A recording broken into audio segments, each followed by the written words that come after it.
সে খুব একটা তোমার হচ্ছে যে স্বেচ্ছাচারী এবং তারা রাজার শাসন টাসন মানবে না, কিন্তু এরপরও তোমার রাজার বিরুদ্ধে একটু একটু কথা বলা শুরু হয়েছে। এরপরেও কিং জেমস এটার পরিণতি কিন্তু ভোগ করা লাগে নাই। আমরা একটু পরে দেখবো যে মানুষের যে ক্ষোভ, সেই ক্ষোভের পরিণতিটা তোমার হচ্ছে যে কারা ভোগ করেছিল। তো মোটামুটি 1620 সাল থেকে একটা গ্রুপ ক্রিয়েট হয়ে যাদেরকে বলা হয় পিউরিটান। ওরা বললো যে তোমার হচ্ছে যে মানে ওরা পিওর করে ফেলবে সবকিছু, হ্যাঁ, ওরা রাজার শাসন টাসন ওরা মানবে না, এবং ওরা গণতন্ত্র প্রতিষ্ঠা করবে, তারপরে এত জাঁকজমকপূর্ণ এইসব কিছু ওরা মানবে না। তো এটা একদম তোমার কিং জেমসের রাজত্বের শেষ দিকে, বাট ওনাকে কিন্তু ওই ওটার কোনো ফলাফল ভোগ করতে হয় না। আমরা একটু পরে দেখবো একজন রাজা আসবে 25-এর পরে 49 পর্যন্ত থাকবে, যে তার কি পরিণতি হয়। তো এই যে কিং জেমস, ওনাকে ল্যাটিন ভাষায় বলা হয় জেকোবাস। তো ল্যাটিন যে জেকোবাস, এই জেকোবাস থেকে এই পিরিয়ডের নাম হচ্ছে জেকোবিয়ান পিরিয়ড। সো এই 1603 থেকে 1625 এই সালটা খুব ইম্পর্টেন্ট, কারণ এখানে আমরা দেখব আমাদের ইংরেজি সাহিত্যের কিছু মেটাফিজিক্যাল পোয়েটদের আগমন। তো গতকাল আমরা ব্যাখ্যা করেছিলাম মেটাফিজিক্যাল পোয়েট মানে কি। মেটাফিজিক্যাল মানে হচ্ছে বিয়ন্ড ফিজিক্স। তবে ফিজিক্স দিয়ে যেটা ব্যাখ্যা করা যায় না, যেটাকে আমরা বলি খুব একটা হ্যাঁ প্রেমের কবি, তারপর খুব একটা ভৌতিক তাই না, আধ্যাত্মিকতার টাইপের কবিতা। তো তারা হচ্ছে যে তাদের কবিতা বিষয়বস্তু দেখলে আমরা বুঝবো যে তাদের কবিতা বিষয়বস্তু গুলো হচ্ছে আমরা টিপিক্যাল পৃথিবীটাকে যে চিন্তা করি ওরকম না, হ্যাঁ কিছু স্বর্গীয় প্রেম। সো এই জন ডান উনি হচ্ছে এই মেটাফিজিক্যাল পোয়েটদের গুরু, ফাদার, যাকে বলা হয় পোয়েট অফ লাভ। সো জন ডান কি কি লিখেছে আমরা একটু দেখে নেই। আমরা যদি তার কবিতাগুলোর বিষয়বস্তুকে দেখি তো আমাদের মনে থাকবে, কিন্তু আমরা কোন রকম ছন্দমন্দ দিয়ে মুখস্থ করে রাখতে পারবো না। আমরা বারবার পড়তে হবে এবং বারবার চিন্তা করতে হবে যে সে কি লিখছে, টপিক কি। The good morrow, the ecstasy, loves growth, Twickenham garden, the sun rising, the canonization এবং ভ্যালিডেশন ফরবিডিং মর্নিং। এখান থেকে তোমার সবচেয়ে ইম্পর্টেন্ট যেটা মনে রাখা লাগবে, the good morrow, Twickenham garden, the sun rising, the canonization এবং ভ্যালিডেশন ফরবিডিং মর্নিং। ভাস্কর বলছে যে সবজি পোড়ায় খাওয়ার পরে যে কবিতা বের হয় সেটাকে বলা হয় মেটাফিজিক্যাল কবিতা। হ্যাঁ, আমি ভাস্করের সাথে একমত। তো এখন এখানে দেখা যাচ্ছে যে পার্কের লোকজন ওরা প্রেম করতেছে তাই না। সূর্য যদি ডিস্টার্ব করলে ওরা কি হবে, ওরা তো পার্কের মধ্যে নীরব নিভৃতে এখানে প্রেম করতেছে অন্ধকার জায়গা পায় তাই না, ছায়ার মধ্যে। সূর্য যদি ডিস্টার্ব করলে এদের মন খারাপ হয়ে যায় তাই না, ওদের খুবই তোমার বিরক্ত লাগতো। সূর্যের হাত থেকে বাঁচতে ওরা হয়তো ছাতা দেওয়া লাগতো বা এই ধরনের বিষয় ফলো করা লাগতো। তো এখন তোমার কবি সে তার প্রেমিকার সাথে প্রেম করতেছে। এখন সূর্য বারবার ডিস্টার্ব করতেছে, সে গোপন জায়গায় প্রেম করতেছে, সূর্য বারবার তার আলো ফেলতেছে। সো কবি সূর্যের উপরে সে প্রচন্ড ক্ষিপ্ত হয়ে গেল, বলে তুমি তো যেখানে খুশি সেখানে তুমি যেতে পারো, কিন্তু তুমি এরকম আমাদের প্রেমের ডিস্টার্ব করতেছো কি জন্য, যে তুমি আমাদের প্রেমের ব্যাঘাত কেন ঘটাচ্ছ। এবং সূর্যের বিরুদ্ধে সে অনেক রকম অভিযোগ উত্থাপন করছে, এবং উনি হুঁশিয়ারি দেয় সূর্যকে, যে বলে যে যে তুমি যদি এরকম যদি চালায় যাও তোমাকে মেঘ তোমাকে কিন্তু ঢেকে দিবে, সূর্য তুমি কিন্তু বেশি ডিস্টার্ব করতেছো আমাদেরকে। সো সেই কাহিনী নিয়ে দা সানরাইজিং, তাহলে বুঝে যাচ্ছে আসলে কোন লেভেলের মেটাফিজিক্যাল কবিতা তাই না। 1600 সালে এরকম মানুষজন চিন্তা করতে পারতেছে, এই বিষয়টা তো হচ্ছে যে নতুন একটা আইডিয়া, এর আগে এভাবে কেউ চিন্তা করে নাই। তো দ্য সান রাইজিং, এই কবিতার একটা লাইন হচ্ছে love all alike, no season knows, nor clime nor hours, days months which are the rags of time. সেখান থেকে বিভিন্ন রকম প্রশ্ন আসতে পারে, অত্যন্ত প্রেমের কথাবার্তা তাই না, সেই লেভেলের প্রেমের কথাবার্তা, বিভিন্ন রকম প্রশ্ন আসতে পারে। কিভাবে আসবে? Love all alike, no season knows, এটা কে লিখছে? অপশন থাকবে জন ডান, মিল্টন, অনেকগুলো অপশন থাকবে। অথবা এরকম থাকবে যে love all alike, no season knows, এটা কোন কবিতা থেকে নেওয়া হয়েছে? দা সান রাইজিং থেকে। আবার আসতে পারে সান রাইজিং কবিতাটা কে লিখছে? সো জন ডান লিখছে। আবার আসতে পারে নিচের কোন কবিতাটা জন ডান লিখছে? সো সান রাইজিং। তার মানে এই একটা স্লাইড থেকে অনেকভাবে প্রশ্ন আসতে পারে। তো দা সান রাইজিং এই কবিতার মধ্যে তোমার 4টা লাইন বলছে, she is all states and all princes, I nothing else is. মানে যে সে সবকিছু আর আমি হচ্ছে ফৈন্নি, মানে সে এটা বোঝাচ্ছে আর কি। চিন্তা করো, মানে প্রেমিকাকে সে অনেক মানে উচ্চ মর্যাদা সম্পন্ন আসনে বসাছে, মানে প্রেমিকা সব আর সে নিজে হলো ফৈন্নি, সে কিছুই না। তো আমরা আসলে এই ধরনের প্রেমের কথাবার্তা শুনলে বুঝে যাবো এটা নিশ্চয়ই জন ডানি লিখছে। এবং জন ডানের আরো কিছু শিষ্যকে আমরা দেখবো যারাও এই ধরনের মেটাফিজিক্যাল কবিতার ভিতরে তারা লিখছে। হুম, এখন আমরা আসবো ভ্যালিডিকশন ফরবিডিং মোর্নিং। মোর্নিং মানে কি? মোর্ন মানে কি? কান্নাকাটি করা, তাই না? কান্নাকাটি করা। ফরবিড মানে হচ্ছে যে তোমার হচ্ছে যে নিষেধ করা।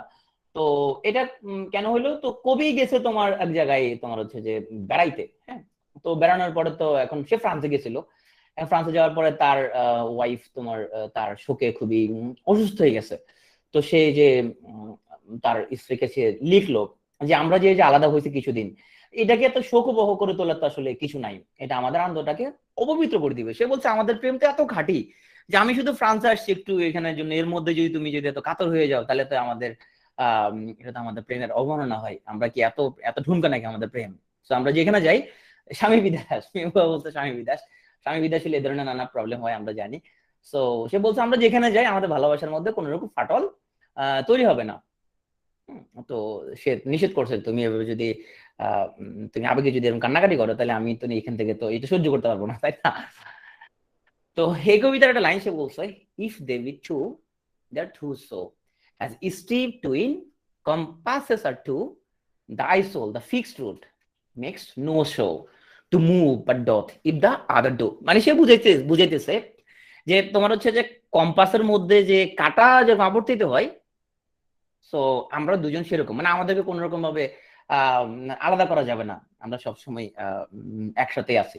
তো এরকম তোমরা এখানে টিপস, তুমি যখন এরকম প্রেমের লাইন টেন দেখবা বুঝবা যে এটা জন ডানি লিখছে, অথবা জন ডানের সমসাময়িক কিছু মেটাফিজিক্যাল পোয়েট্রি যাদের লেখা দেখবে সিমিলার টাইপের।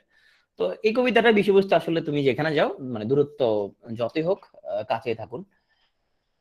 সো এরপরে আমরা জন ডানের যে কবিতা নিয়ে কথা বলবো সেটা হচ্ছে যে টুইকনাম গার্ডেন।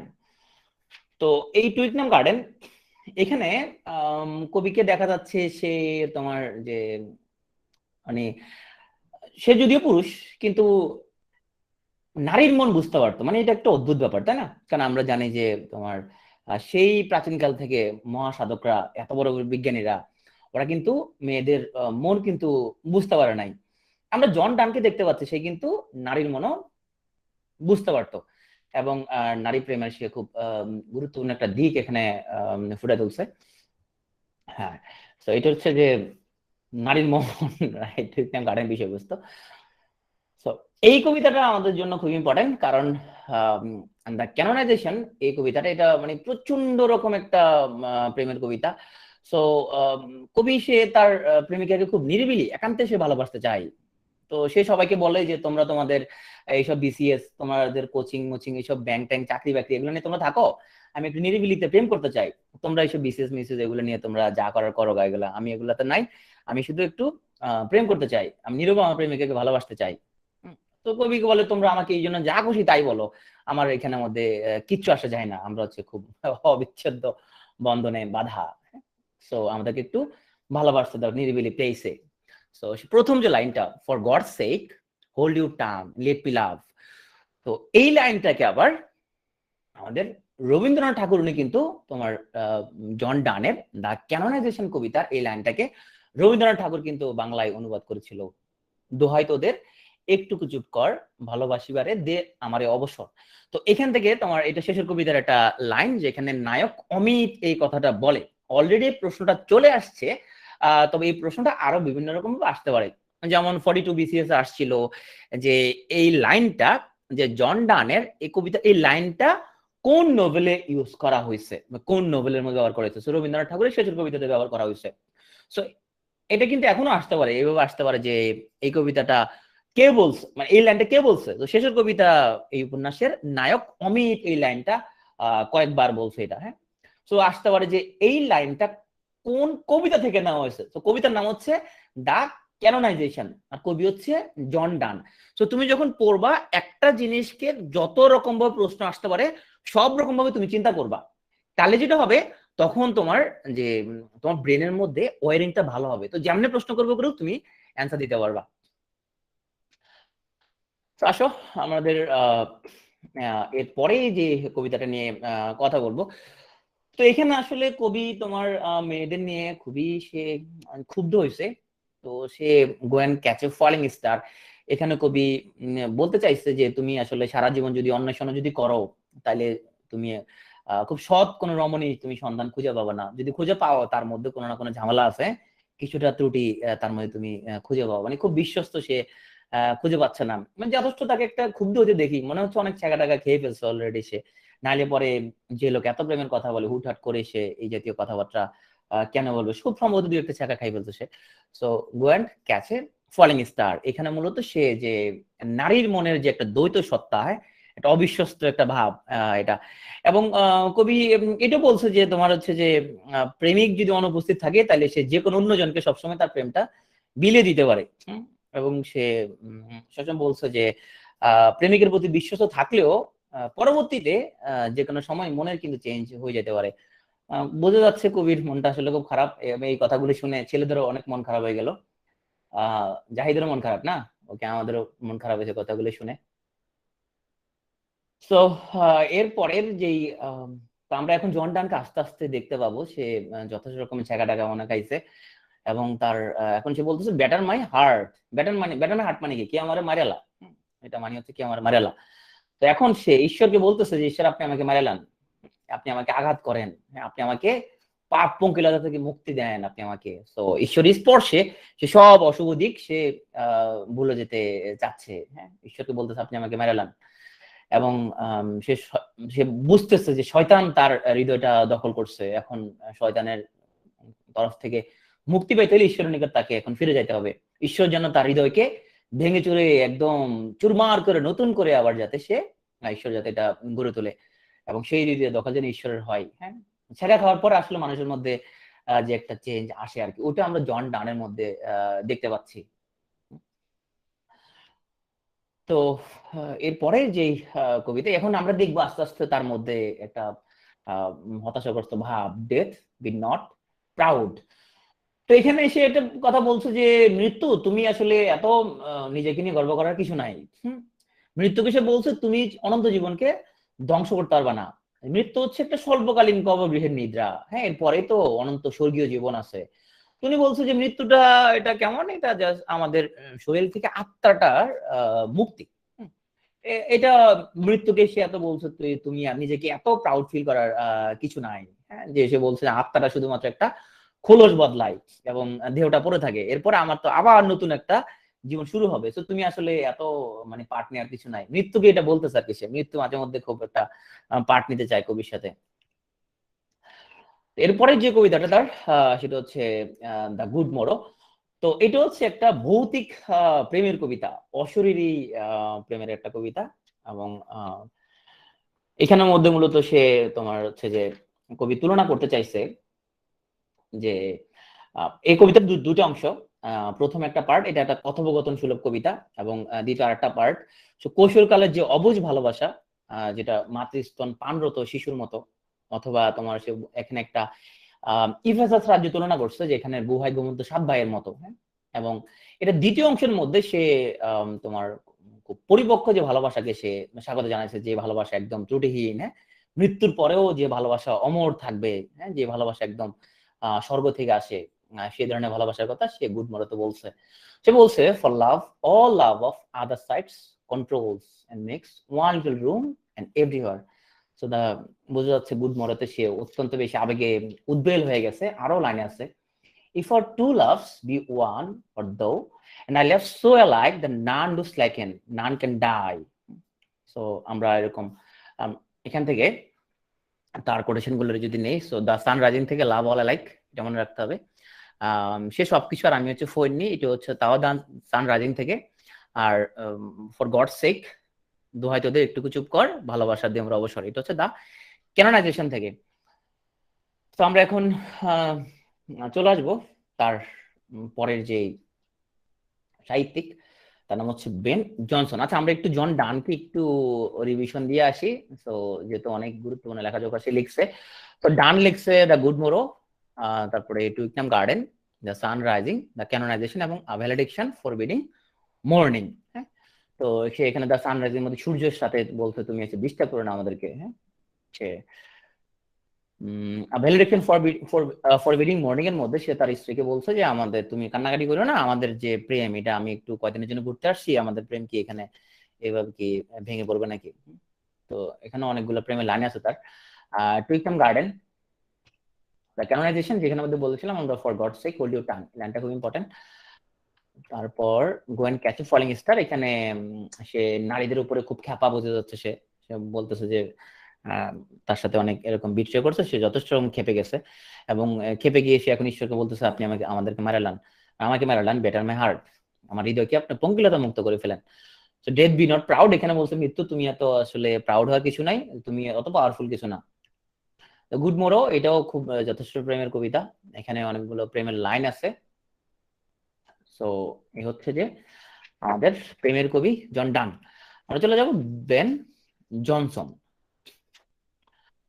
তো বেন জনসন তাকে বলা হয় father of English realistic comedy. লোকটা চেহারা দেখতে তো কিছুটা কমেডি কমেডি মনে হয়, তাই না? তবে তার চেহারাটা কমেডিয়ান মতো মনে হইলো, সে কিন্তু যে হিউমার গুলো সে ক্রিয়েট করছে এগুলো খুব ইতিহাস বিখ্যাত হিউমার। এখন 1616 সালে তোমার দুটো ঘটনা ঘটছে। একটা হচ্ছে উইলিয়াম শেক্সপিয়ার মারা গিয়েছেন, আর একটা গুরুত্বপূর্ণ ঘটনা হচ্ছে জনসনকে রাজকবি হিসেবে তোমার ঘোষণা করা হয়েছে। তা রাজকবি মানে যারা তোমার যেরকম খুব চরম, যারা রাষ্ট্রীয় পৃষ্ঠপোষকতা পায় এবং তারা রাজার কাছ থেকে তারা যত সমাদর পায়, হ্যাঁ, পোয়েট অফ কোর্ট। তো জনসন এই ওই বছরই পোয়েট লরিয়েট উপাধি পান। কমেডি অফ হিউমার জিনিসটা কি, মধ্যযুগে যখন চিকিৎসা বিজ্ঞান অতটা ডেভেলপ হয় নাই, তো তখন বিশ্বাস করতো মানুষের বডিতে চারটা লিকুইড আছে, চারটা হিউমার আছে। কি কি? ফ্লেম, ব্লাড, ইয়েলো বাইল এবং ব্ল্যাক বাইল। ফ্লেম মানে হচ্ছে যে তোমার কফ, রক্ত। তারপর হচ্ছে যে হলুদ পিত্ত এবং কালো পিত্ত। তো বলা হচ্ছে এগুলোর মধ্যে যদি কোনো রকম ইমব্যালেন্স হইতো তখন মানুষজন হচ্ছে অসুস্থ হয়ে যায়। যেমন কালার যদি দেখা যায় যে ব্ল্যাক বাইল বেড়ে গেছে, তখন দেখা যাচ্ছে সে খুব হতাশ হয়ে গেছে, মেলানকোলিক, হতাশ হয়ে গেল। আর কারো যদি ইয়েলো বাইল বেড়ে যায় বডিতে, তখন সে যথেষ্ট ইল টেম্পার্ড হয়ে যায়, মানে কিছু বললেই সে চেতে যায়। ফ্লেম বেড়ে গেলে তখন হচ্ছে এক্সেসিভলি সে কাম হয়ে যায়। তো তখন তোমার তাদের যে বিশ্বাস ছিল যে বডিতে এখানের মধ্যে এগুলা হচ্ছে যে প্রপারলি ব্যালেন্স থাকা দরকার, এই চারটা লিকুইডের মধ্যে যদি কোনো রকম ব্যালেন্স হয়ে যায় তখন মানুষের মধ্যে এরকম পাগলামি টাগলামি শুরু হয় আর কি, এটা একটা বিশ্বাস ছিল। সো বেন জনসনের তার যে কমেডি অফ হিউমার, এই হিউমারটা মূলত মেডিকেল থিওরির সাথে রিলেটেড। সো কি এর সাথে রিলেটেড? Medical theory. আমরা এই লাইনটা মনে রাখবো, মেডিকেল থিওরির সাথে রিলেটেড। তো তোমরা যারা ফেসবুক আমাদের সাথে জয়েন করছো এবং তোমরা যারা আসলে লাইভ ক্লাস জয়েন করতেছো, আজকে ক্লাসের শেষে একটা কাউট চ্যাম্পিয়নশিপ হবে, যথারীতি কাউট চ্যাম্পিয়নশিপে ফার্স্ট সেকেন্ড থার্ড তিনজনের জন্য রয়েছে পিটিও সৌজন্যে পরিবেশ বন্ধু গাছ। তো আমরা আসি যে বেন জনসন তার প্রথম যে নাটক, সে নাটক নাম হচ্ছে দ্য ক্রেজিস অল্টার্ড। তো এটার মধ্যে বলা হয় যে তার খুব মৌলিক কোনো কিছু না, সে অন্য দুটো নাটক থেকে সে কিছুটা কাট পেস্ট করে এটা তোমার জোড়া লাগাই দিচ্ছে, কিন্তু এটা তার ফার্স্ট প্লে। আমরা জনসনের সবচেয়ে উল্লেখযোগ্য যে সাহিত্যকর্ম, তার যে তোমার যার নাম প্রথম, যার নাম আমরা বলবো সেটা হলো দ্য সাইলেন্ট উইমেন, ভলপনি এবং every man in his humour. এগুলাই কিন্তু ওনার হচ্ছে যে সবচেয়ে বিখ্যাত কাজ না, আরো কিছু বিখ্যাত কাজ আছে, আমরা একটা একটা করে দেখবো। তাহলে প্রথম তিনটার নাম মনে রাখি, দ্য সাইলেন্ট উইমেন, ভলপনি এবং every man in his humour. এটা মনে আমরা নাম দেখলেই মনে রাখতে পারবো যে হিউমার শব্দটা যেহেতু আছে, তো এটা তো বেন জনসন ছাড়া এটা আর কি হবে, তাই না? আহ এই ভল্পনি এই নাটকের যে আমার যে বিষয়বস্তু সেটা হচ্ছে এরকম, ভল্পনি ছিল মূলত সে তার কোনো বাচ্চা কাচ্চা ছিল না এবং সে ছিল যথেষ্ট রকমের বয়স্ক, কিন্তু আহ সে ছিল প্রচন্ড তোমার হচ্ছে যে লোভী এবং সে ছিল প্রচন্ড রকমের ধূর্ত, মানে চালাক আর কি। সে অন্য লোকদের এরকম এক্সপ্লয়েট করতে চাইতো সে। তো এখন আহ তার তো কোনো উত্তরাধিকারী নাই, তার কোনো বাচ্চা কাচ্চা নাই, তো সে মারা গেলে সো তার যে ধন সম্পদ এগুলার মালিক কি হবে। তো সে ঘোষণা করলো যে সে একটা তার সম্পত্তি উইল করে দিয়ে যাবে, কিন্তু তাকে কিন্তু খুশি করতে হবে। তো এখন তার আশেপাশে যারা ছিল, ভলতোরে, করভিনো, করবাচ্চিও, এই দেখো ওরা কি করতেছে, এই দেখো ও একদম মানে একদম মাথা গুজে ভল্পনীকে খুশি করতে চাইতেছে। এই দেখো একদম মানে বসকে বলতেছে, বস আপনাকে একদম মানে সব আপনাকে দিয়ে দিব, এই যে একজন আসতেছে এখান দিয়ে একদম বসকে কি সব দিয়ে দিবে। ওরা বসকে খুশি করতে চাচ্ছে, মানে সবাই যাচ্ছে বসকে খুশি করে কিভাবে বসের সম্পদ গুলা কিভাবে তারা নিবে। তো এখন এখানে আমরা আরো একটা জিনিস দেখতে পাবো, এখানে তোমার করভিনো করভিনো তার বউকে দিয়ে দিছে। বস আপনি হচ্ছে যে আমার আমার তো আসলে দেওয়ার মতো কিছু নাই, তো আপনি একটা কাজ করেন, ওর বোন নাম ছিল সিলিয়া। তো আপনি আমার বউকেই নিয়ে যান, আমার তো এই বউ একটা বই আছে, আর কিছু নাই, এটাই নিয়ে যান। তো আমরা এখন দেখা যায় তারা আসলে সম্পদের জন্য কতটুকু মানে লোভার্ত হয়ে যায় না। তোমার একবার তোমার কয়েকজন দেশের খুব ধনী ব্যক্তি আর কি, ওরা তোমার হচ্ছে যে মানে বিমানে করে ভ্রমণে যাচ্ছে। তো ওখানে একটা ছিল তোমার সুইস নাগরিক, তারপর এখানে ছিল একজন তোমার সাউথ আফ্রিকার একজন নাগরিক ছিল, আরেকজন ছিল তোমার বাঙালি। হ্যাঁ, তো এখন ওরা ওদের সম্পত্তির বড়াই করতেছে আর কি। হ্যাঁ, তো সুইস নাগরিক ও তো ওর দেশের রোলেক্স ঘড়ি বানানো হয়, তো সে কি করেছে জানালা দিয়ে ওর রোলেক্স ঘড়িটা ফালাই দিছে। সে কই বলছে আপনি রোলেক্স ঘড়ি ফালাই দিলেন, আরে এগুলো আমাদের দেশে অনেক পাওয়া যায়, এগুলো কোনো ব্যাপার নাকি। এখন সাউথ আফ্রিকান যেটা ও কি করবো, ওদের দেশে তো প্রচুর ডায়মন্ডের জিনিসপত্র, তো ওর হাতে ছিল তোমার একদম ডায়মন্ডের একটা ব্রেসলেট ছিল, ওইটা সে ফালালে দিছে তোমার জানলা দিয়ে। সে আরে এটা আপনি এটা কি করলেন, আপনার ব্রেসলেটটা এত ডায়মন্ডের এটা ফেলে দিলেন। আরে এগুলো আমাদের দেশে অনেক পাওয়া যায়। বাঙালি ও তো কি ফেলবে আর, ও বউ ছিল বউটাকে ফালাই দিছে। হাই হাই তুমি এটা কি করলা, আর আমাদের দেশে এগুলো অনেক পাওয়া যায়। তো এখন এখানেও এই করভিনোকে আমরা দেখতে পাচ্ছি সেই রোলে সে বল্পনিকে তার বউকে দিয়ে দিচ্ছে, যদিও খুব খারাপ কাজ। আমরা এরপরে চলে আসবো বেন জনসনের মাস্টারপিস একটা ওয়ার্ক, যার নাম হচ্ছে যে বার্থোলোমিও ফেয়ার। এটা ওনার অত্যন্ত বিখ্যাত একটা কাজ। সো আমরা যদি বেন জনসন থেকে দুটো বিখ্যাত নাটক মনে রাখতে বলা হয়, আমরা হচ্ছে ভলপনি এবং তোমার বার্থোলোমিও ফেয়ার, এই দুটো মনে রাখবো। অলরেডি ভলপনি তোমার সাথীর বিশেষে চলে আসছে একবার, সো বার্থোলোমিও ফেয়ার আসতে পারে। এখন ভলপনি চলে আসলে কিন্তু একদম শেষ না, যেটা আসতে পারে, যেটা কোন ধরনের সাহিত্যকর্ম, এটা নোবেল নাকি এটা হচ্ছে যে নাটক নাকি কবিতা এরকম আসতে পারে। এটা একটা কমেডি নাটক, এটা একটা প্লে। আসতে পারে বার্থোলোমিও ফেয়ার, এটা কি জিনিস, হ্যাঁ এটা কি কবিতা না নাটক না নোবেল, তো এটা কিন্তু নাটক। মানে একবার পরীক্ষা আসলেও আরো পরীক্ষায় আসতে পারে। তো তার আরো একটা কমেডি, কমেডির নাম হচ্ছে the alchemist. So the alchemist এই কমেডিটা আমরা কিন্তু বেন জনসনের নামে দেখলেও আমরা আরেকটা অ্যালকেমিস্টকে আমরা চিনি। সেটা একটা নোবেল। আমরা নোবেলটা কিন্তু চিনি এবং নোবেলটা কিন্তু আমরা অনেক পড়ছি। নোবেলটা বলতো কে লিখছে, right, Paulo Coelho. So Paulo কোয়েলোর যে অ্যালকেমিস্ট এটা একটা নোবেল, আর বেন জনসনের যে অ্যালকেমিস্ট এটা একটা ড্রামা, এটা কমেডি, কমেডি ড্রামা। আমরা আলাদা করে মনে রাখতে হবে যে কোনটা কি, দিস কমেডি এবং দিস নোভেল। তো বেন জনসন লোকটা বোঝা যাচ্ছে খুব যথেষ্ট রসিক ছিল। সে বলছে women the more curious is about her face is commonly the more careless about her house. তো এখানে আমরা দেখতে পাচ্ছি ভদ্র মহিলা ওনার ফেস নিয়ে খুবই তোমার হচ্ছে চিন্তিত, পিছনে ওনার হচ্ছে বাসা টাসা নিয়ে খুব একটা মনে হয় চিন্তিত না। অনেকের ফেভারিট ক্যারেক্টার তোমাদের জান্নাতুল সিকদার, সাবু আপু ওর খুব ফেভারিট, বোঝা যাচ্ছে। যাই হোক, এটা বেন জনসনের ডায়লগ। তো আমরা এখন জনসনের কাছ থেকে আমরা চলে আসবো জন ওয়েবস্টারের কাছে। তো জন ওয়েবস্টার থেকে আমাদের অল্প একটু পড়া লাগবে। তার মূলত বিখ্যাত তোমার হচ্ছে যে দুটো মাত্র নাটকের নাম পড়লে আমাদের ওয়েবস্টার থেকে আর তেমন কিছু পড়া লাগবে না।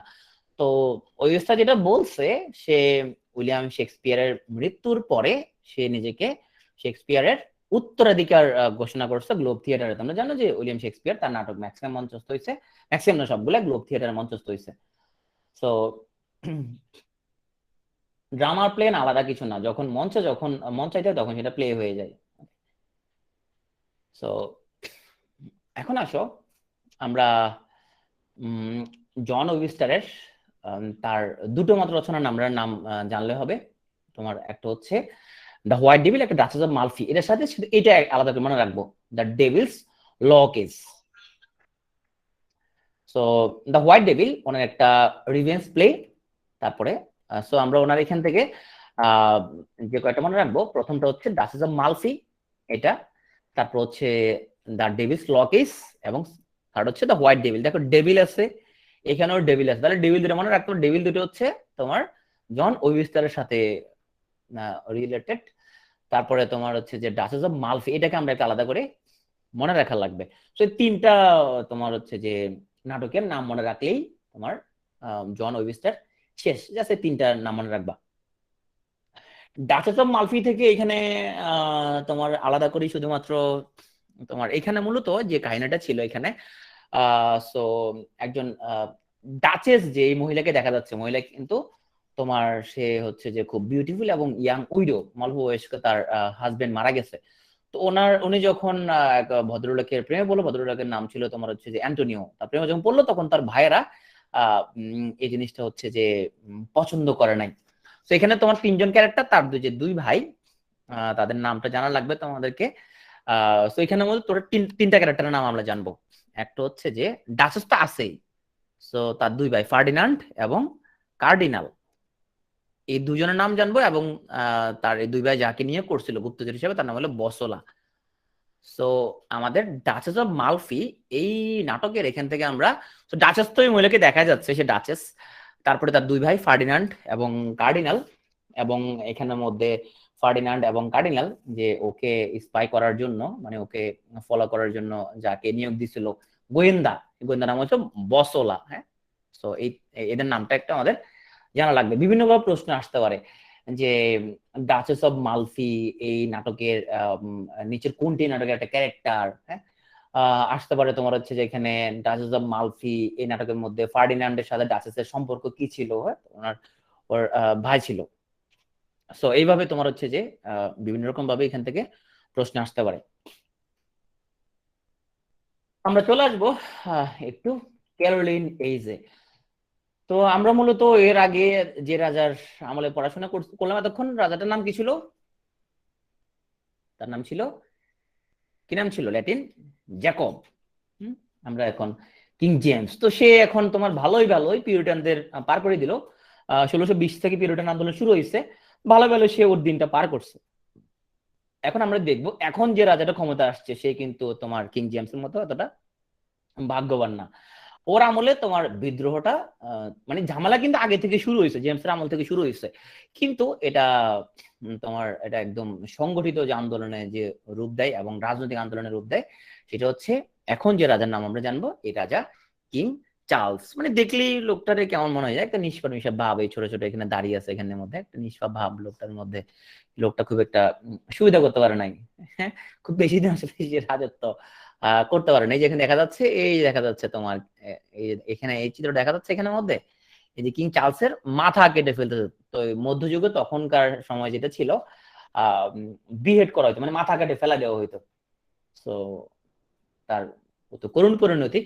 তো এই আন্দোলনটা মূলত পিউরিটান যারা ছিল তাদের নেতৃত্বেই হয়, এবং তারা এরকম রাজতন্ত্রের বিরুদ্ধে চলে যায়। তারা বলে যে এরকম জনগণের ক্ষমতা জনগণকে ফিরে দিতে হবে এবং গণতন্ত্র শুরু হবে। তো এই কিং চার্লসের আমলে যারা কবি যারা ছিল, তো কিং চার্লসের নাম অনুসারে এই গানটাকে বলা হয় ক্যারোলিন এজ, 1625 থেকে 1649। আমরা দেখবো এখানের মধ্যে কিং চার্লসের আমলে, মানে তোমার ক্যারোলিন এজে যারা খুব বিখ্যাত তাদের কয়েকজনের লেখাজোখা পড়ি। আমরা শুধু বিখ্যাত লোকজনের লেখাজোখাই জানবো: রবার্ট হেরিক, থমাস ক্যারিও, জন সাকলিং এবং রিচার্ড লাভলেস। এছাড়া আরো কয়েকজন নাম আমরা দেখবো। তো এদেরকে বলা হয় ক্যাভালিয়ার পোয়েট। ক্যাভালিয়ার পোয়েটটা কি? তো আমরা যেটা বলছিলাম যে জেমসের আমল থেকে ঝামেলাটা শুরু হয়েছে। তো এখন তোমার চার্লসের আমলে যখন সেই ঝামেলাটা মারাত্মক আকার ধারণ করলো, তো চার্লস ওয়ানের সাপোর্টার কিছু কবি ছিল।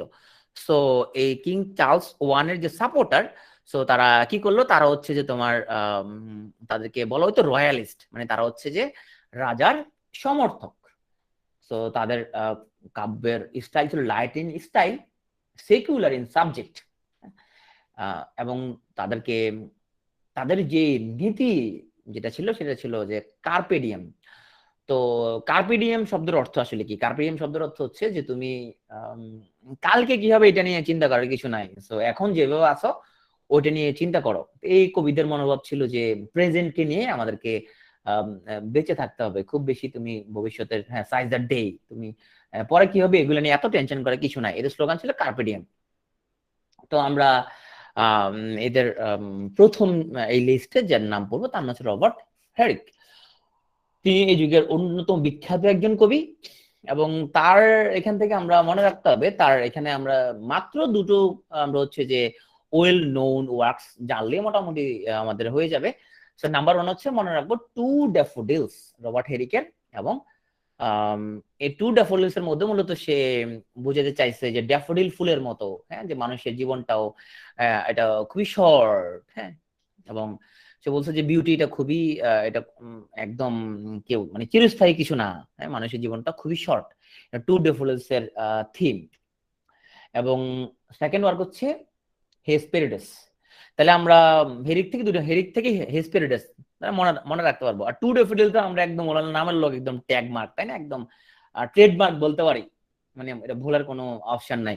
হেরিকের সাথে হেসপেরিডাস এটা আমরা মনে রাখতে পারবো।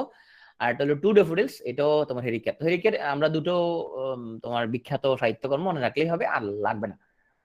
আমরা চলে আসবো এখন, একটু চলো আমরা একটু ধর্মকর্মের দিকে মনোযোগ দেই। তো আমরা এই সময় দেখবো তোমার কিছু কবি যারা খুব এই যে এখানে দেখতে কি মনে হচ্ছে, দেখো এখানের মধ্যে সে পাদ্রীদের এই যে তোমার গলা বন্ধনী পরে আছে, হ্যাঁ। তো দেখা যাচ্ছে লোকটাকে দেখলে তো মনে হচ্ছে খুবই হুজুরের মতো মনে হয়, তাই না, হুজুরের লোকটা। তো ওর নাম হচ্ছে জর্জ হারবার্ট। সে যেটা বলছে তোমার জাহিদ, আমি তোমাকে একবার যে কথাটা বলছিলাম, তো জাহিদ একবার আমার সাথে কান্নাকাটি করতেছে, কই ভাই আমার, আমি তো ছেঁকা খাইছি এখন ভাই কি করবো। তাই বললাম জাহিদ তুমি ভালো করে বিসিএস পড়ো এবং তুমি বিসিএস ক্যাডার হও। তুমি যদি ভালোভাবে যদি তুমি যদি বেঁচে থাকতে পারো, সো এটাই হবে তোমার জন্য বেস্ট রিভেঞ্জ। তো এটা মূলত আমার কথা না, জর্জ হারবার্টের কথাটা বলছে। So living well is the best revenge. তো অনেক সময় আমরা ধরো এরকম ছেঁকা খাইলে আমরা আত্মহত্যার এগুলো কথা চিন্তা করি, তো এগুলো চিন্তা না করে আসলে আমরা কি করবো, আমরা উল্টো আরো বেশি কি করতে হবে, আরো বেশি ভালো থাকার চেষ্টা করতে হবে। যদি আমরা ভালো থাকার চেষ্টা করি এটাই হবে যে বেস্ট রিভেঞ্জ। ওরা দেখা দিবে, দেখো তুমি আমাকে পাত্তা না দিলে কি হবে, দেখো আমি এখন ক্যাডার হয়ে গেছি, তো দেখো আমি এখন অনেক ভালো আছি। এটা হচ্ছে কি বেস্ট রিভেঞ্জ। অনেক সময় লোকজন মনে করে যে আত্মহত্যা করলে মনে হয় সে একটু কষ্ট পাবে, আসলে কি হবে, ও হয়তো দুদিন পরে তো ভুলে যাবে, তাই না। ও যখন তোমার হচ্ছে বাচ্চার মা হয়ে যাবে তখন তো ভুলে যাবে, এগুলো মনে থাকবে না। তো এটা আসলে করাটা ঠিক না, আমরা সবসময় নিজেরা ভালো থাকার চেষ্টা করবো, এটা হচ্ছে বেস্ট রিভেঞ্জ। এটা আমাদেরকে জর্জ হারবার্ট অনেক ভালো একটা লোক, তাই না, এটা বলে গেছে সে।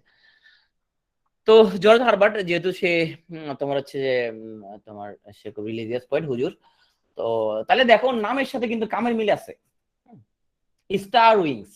তো সে এখানে তোমার জেসাসকে সে কল্পনা করে, তোমার জেসাস সে তোমার এই যে মানুষ যে এরকম পাপ পঙ্কিলতায় নিমজ্জিত আছে, সো জেসাস এসে তার এই যে পাখায় ভর করে, হ্যাঁ, জেসাস এসে তোমার সে মানুষজনকে রক্ষা করবে, মানুষজন যে এই যে পাপ কাজে যে তোমার নিবিষ্ট আছে এখানটা মানুষকে সে রক্ষা করবে, এটা স্টার উইং। এবং তোমার তার সেকেন্ড যে ক্লাসিক তার নাম হচ্ছে দ্য কলার, এখানের মধ্যে নেই দ্য কলার, এস, the collar by George Herbert. তো এখানে সে বলছে এই যে দ্য কলার, এই যে পরের পাদ্রীরা, এটা হচ্ছে দ্য কলার। তো এখানে কলার দ্বারা সে যেটা বোঝাতে চাইছে যে মানুষকে সে বোঝাতে মানুষ খুব শৃঙ্খলিত রূপে, হ্যাঁ, যে মানুষ সবসময় তার যে যে কলার বা গলাবন্ধনী থেকে মুক্ত হতে চায়। তো গলা বন্ধনীটাকে সে একটা রূপক হিসেবে ব্যবহার করছে, সে বুঝাতে চাইছে যে সময়ের যে আমাদের সীমাবদ্ধ যে জীবনযাত্রা, মানুষজন এখানে বের হতে চায়, মানুষ স্বাধীন হতে চায়, মানুষজন বন্ধনহীন হতে চায়। সে বুঝেছে মানুষজন সবসময় এরকম একটা তোমার বাধা বিঘ্নের মধ্যে এরকম বেষ্টিত থাকে। তো মানুষজন মুক্ত হতে চায়। তো সে বলে এরকম যদি মুক্ত যদি হইতে হয় তাহলে মানুষ যদি তার ঈশ্বরের কাছে যদি সঁপে দেয় নিজেকে, আহ তো তখন সে ঈশ্বরের আশীর্বাদ যদি সে পায়, তখন সে তার একটা মুক্তি ঘটবে। তার চূড়ান্ত মুক্তি হচ্ছে ঈশ্বরের কাছে নিজেকে সঁপে দেওয়ার মাধ্যমে, হ্যাঁ, যদি কেউ সঁপে দিতে পারে এরকম, তাহলে সে তোমার ঈশ্বরের আশীর্বাদ প্রাপ্ত হয়ে যাবে এবং তখন তার শান্তি বিরাজ করবে। তো এটা হচ্ছে দা কলার কবিতার বিষয়বস্তু, অত্যন্ত আবেগঘন একটা কবিতা। তো দেখা যাচ্ছে তার নামের সাথে কাজের আরো মিল আছে, দা টেম্পল। তাহলে আমরা যখনই হারবার্টের নামটা মনে আসবে মনে রাখবো হারবার্ট সে ছিল খুব রিলিজিয়াস, রিলিজিয়াস জিনিসপত্র সে লিখছে, দা টেম্পল, তো এটা লিখছে। তারপরে দা কলার সাথে আমরা মনে রাখবো যে পাদ্রীদের এখানে কলার থাকে, হারবার্টই লিখছে, এটা মনে রাখতে পারবো। স্টার উইং সে কল্পনা করছে যীশু খ্রিস্ট এরকম তোমার উইংস ওভার করে চলে আসবে এবং রক্ষা করবে মানুষজনকে। সো আমরা এইভাবে মনে রাখার ট্রাই করবো। হ্যাঁ, খুব ভালো লোক। হ্যাঁ, তো দেখো আমরা বলেছিলাম যে তোমার হচ্ছে জেমসের আমল থেকে যে একটা জ্ঞানজাম শুরু হয়েছে, চার্লসের আমলে সেটা খুব চূড়ান্ত রূপ পাইলো। একটা ক্লার্জিম্যান ছিল, রাইট, নিজে যাজক ছিল সে। সো 1649 সালে কি হইলো, রাজার মাথা কাটে ফেললো। তো তখন পিউরিটান যারা, মানে যারা আন্দোলনটা শুরু করছে, যারা বলতেছে আমরা সব পিউর করে ফেলাবো, এই যে এখন এসব ঝামেলা টামেলা, রাজতন্ত্র মানি না, হ্যাঁ, এইসব আমরা চার্লসের এত বেশি ক্ষমতা মানি না, আমরা সব সিম্পল করে ফেলাবো, হ্যাঁ, এত কাপড় চোপড় কিসের, সব পোপরা হচ্ছে যে সিম্পল কাপড় চোপড় পরবে। ওরা নানান আরো তোমার বিশুদ্ধবাদী কথাবার্তা বলতো। তো ওরা তখন ক্ষমতায় আসলো। ওদের রাজা, ওদের লিডার ছিল অলিভার ক্রোমওয়েল। ক্রোমওয়েল ছিল ওদের রাজা। তো 1649 সাল থেকে 1660 পর্যন্ত, এই মাত্র 11 বছর, তখন তোমার ব্রিটেনে কোনো রাজা ছিল না।